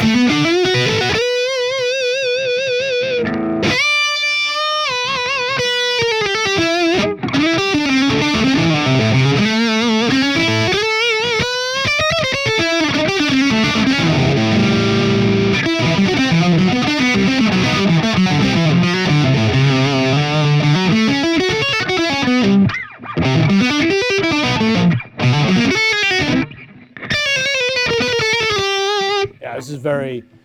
It's got like almost like a razor blade through the speaker high end.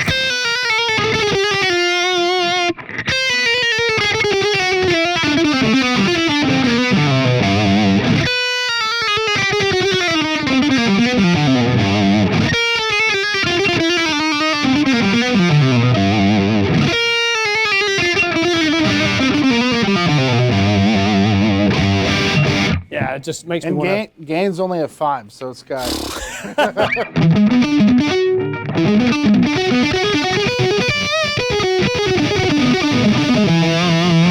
Yeah, it just makes you want to. That's shred testing. Yeah, but then the crunch sound on the clean channel is nice too. Again, very mids. Is there a bass boost on it? There's a depth knob. There's a depth knob. Can you bring it up a bit? Yeah, it's all the way up. It's all the way up. That bass helped. It's nice.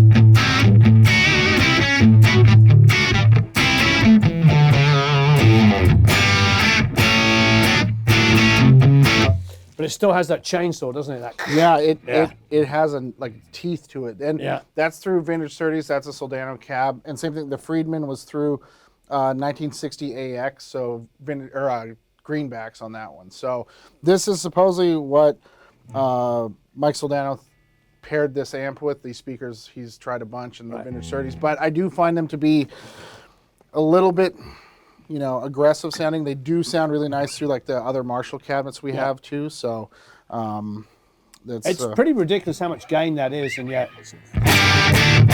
it's clean and yeah.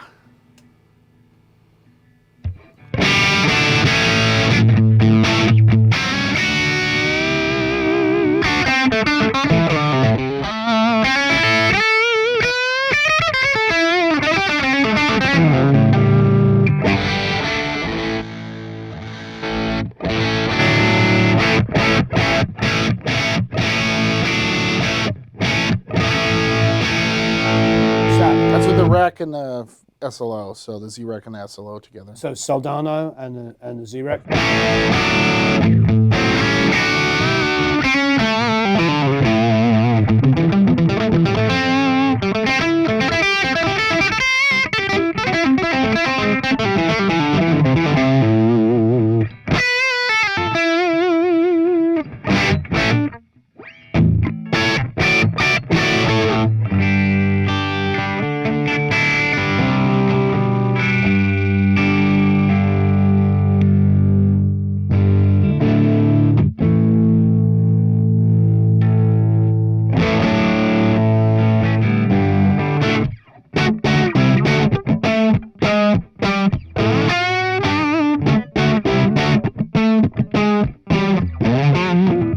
Yeah.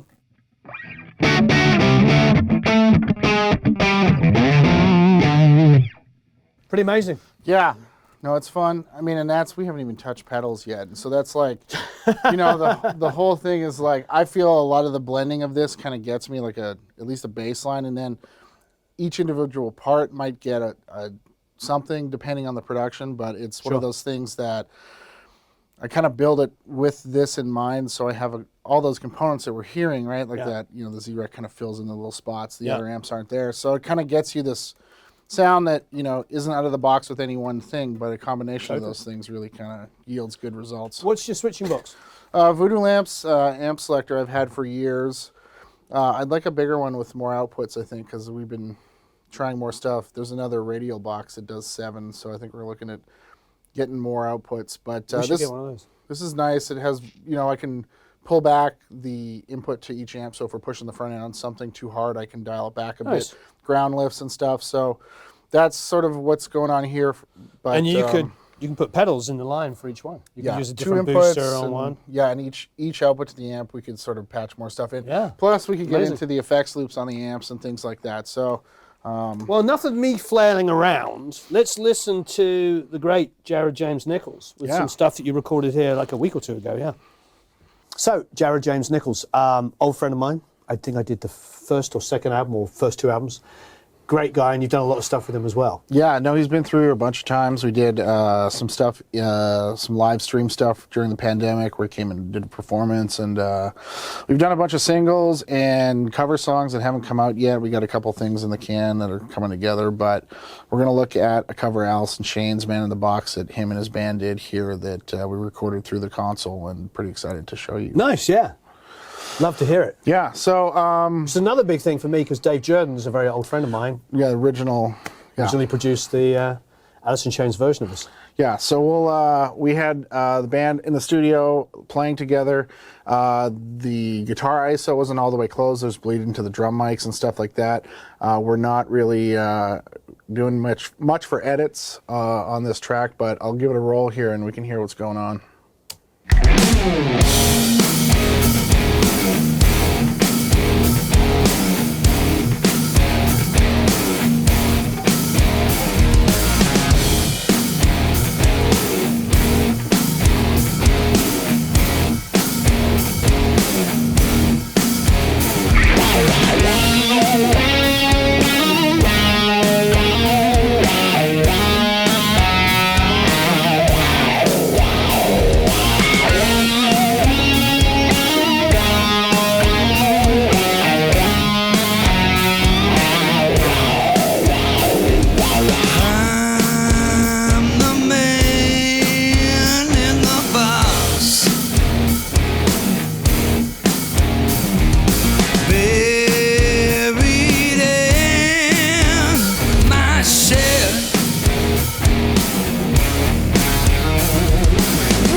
That's great.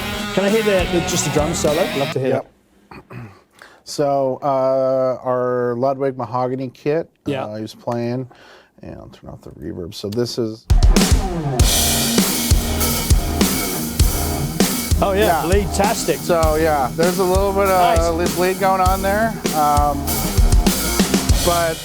And Dennis uses tree trunks and full arm swings, and so he's hitting those as hard as he possibly can, which is nice. Brings out a lot of energy in the room. So He's a great player. yeah, and Jared was playing a really loud. We had a 100-watt Marshall and a 100-watt PRS amp and a Black Star amp and a Magnetone, all sort of combined for a lot of noise, but it really worked for him and bled into the drums. Hear the bass tone?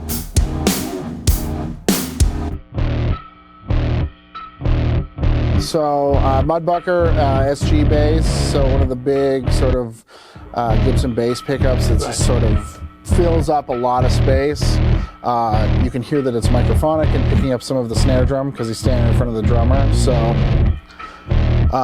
pretty heavy fuzz, so we got a clean. So what Dave used is he used 5 inputs on the bass. Oh really? He had a DI, a Sans amp, Yep.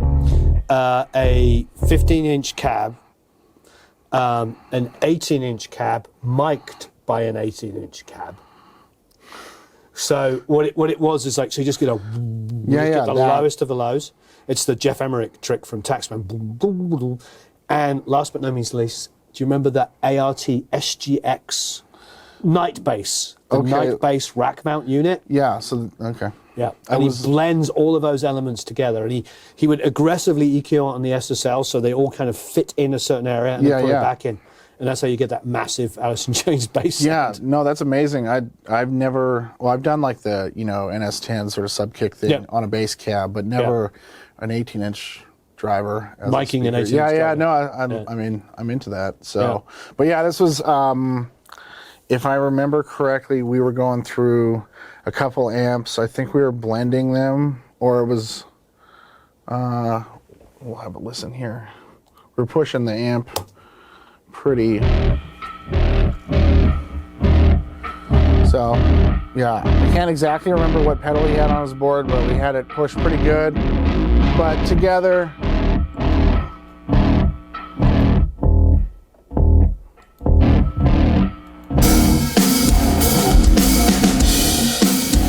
kind of fill out that bottom end pretty good. But nice. I think we could, I like those ideas. I have not ever messed with that. So Yes, Dave is very gracious. He's like, oh, that's just Jeff Emmerich. I stole it from him. But I started doing that a lot when I was working with Jared and Phil back at Swinghouse back in the day. I'd have a 15-inch cab, and then I took a 15-inch monitor cab and just butted it up against it, and you run the speaker back through a DI box into a mic pre, and you've got the world's biggest microphone. Biggest microphone, yeah. No, that's cool.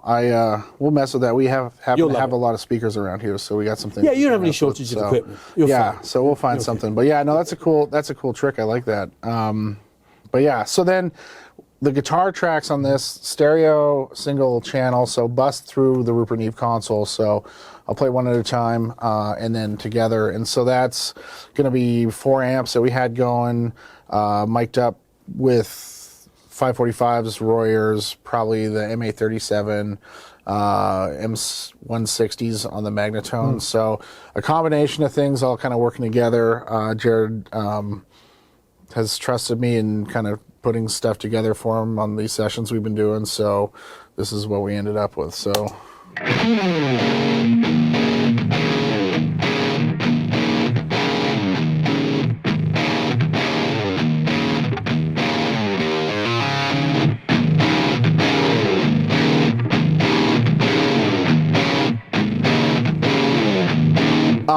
We did break 2 ribbon mics on this session, so there are some spots where there's some ribbon flap. You can hear on one of the Royers, and one of the M160s was sick after this, so we discovered. So were you tracking a little loud? It was really loud.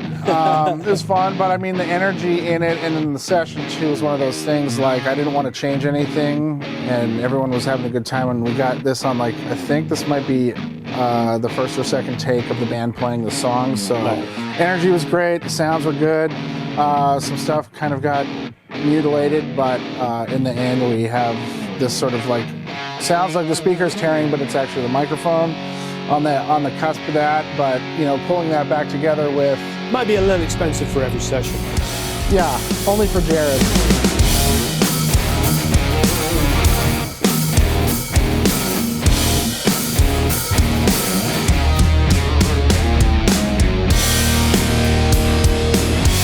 And then the solo section is pretty cool. I mean, when you let Jared go loose on a solo, I mean, he had a few takes of this. I think this might be one of the early ones, maybe the second one he just went for, so.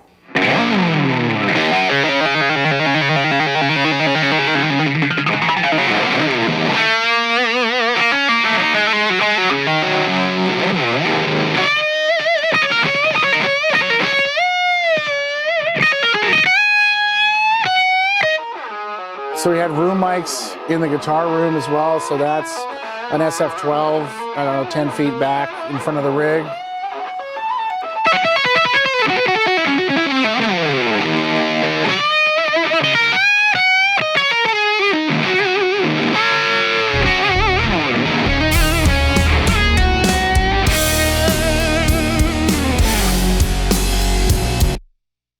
Yeah. Amazing. He's an incredible player, absolutely incredible. And entirely with his fingers, just like Jeff Beck. You love it. Yeah, no. So much more expressive. Yeah, no, it's pretty amazing. I've seen a few people come through as non-pick using guitar players, and it's really interesting, the approaches to that. We had a guy in last week, Bones Owens, a Nashville dude. Also not a pick guy, but played through a bunch of high watts and really had his sound dialed in, and it's pretty neat to see, some people, like you think about like Brian May with the 10 pence piece and, sixpence and the... Van Halen metal pick stuff, like that attack is so different than a guy that's... Well, Eddie ended up using like a 60 mil, 0.6 mil, his own brand, but basically a Jim 0.6. It was actually quite soft. It was. So considering how much attack he got. There were stories that I had heard about the metal pick, maybe I'm out of Maybe that was earlier. But, But that whole playing style with, you know, even the rhythmic stuff that you can do when you have all 5 of your fingers. It's all about the touch. Yeah, and You can have a heavy pick and use it light. Or like Jared, you're using, because he doesn't even grow his nails. No. There's no nail, it's all just flesh. Yeah. And yet it's so much attack, but just off the flesh of your fingers. Which is crazy. And I've seen, like, I worked with this band Bright Eyes back in the mid-2000s, and Connor would get fake nails, right? And that would be a thing for the sound on that, or finger picks if people are doing that. But, like, yeah, Jared is just a monster. And this was probably the first session he was using Dorothy on. I don't know if you're hip to that, but it's the 52 gold top that he got that was lost in a tornado with a missing headstock. They think the first 20 Les Pauls ever made on the production line. So it was new to him, and so we did this session, and I don't know, the guitar was sort of awe-inspiring, but then Jared playing it was also, you know. Incredible. Yeah, it's pretty awesome. Absolutely incredible. Well, the good thing is that these multi-tracks are available for download. Sean, Jared, and Jared's manager, our old mutual friend Phil, have agreed to let you download these for free. So there will be a link down below. You can mix them to your heart's content, and they're incredibly well recorded. I love the fact that everything's kind of bleeding into each other a bit. It adds to the energy. Yeah, no, and you know, it's no edits really from the takes. I think I spliced a little bit of drums and stuff. So it's a pretty like intact recording to kind of play around with. So I think it should be pretty cool for people to check out. Excellent. So link down below, download the multi-tracks and mix to your heart's content. And if you're a Produce Like a Pro Academy member, we, of course, will review them as well.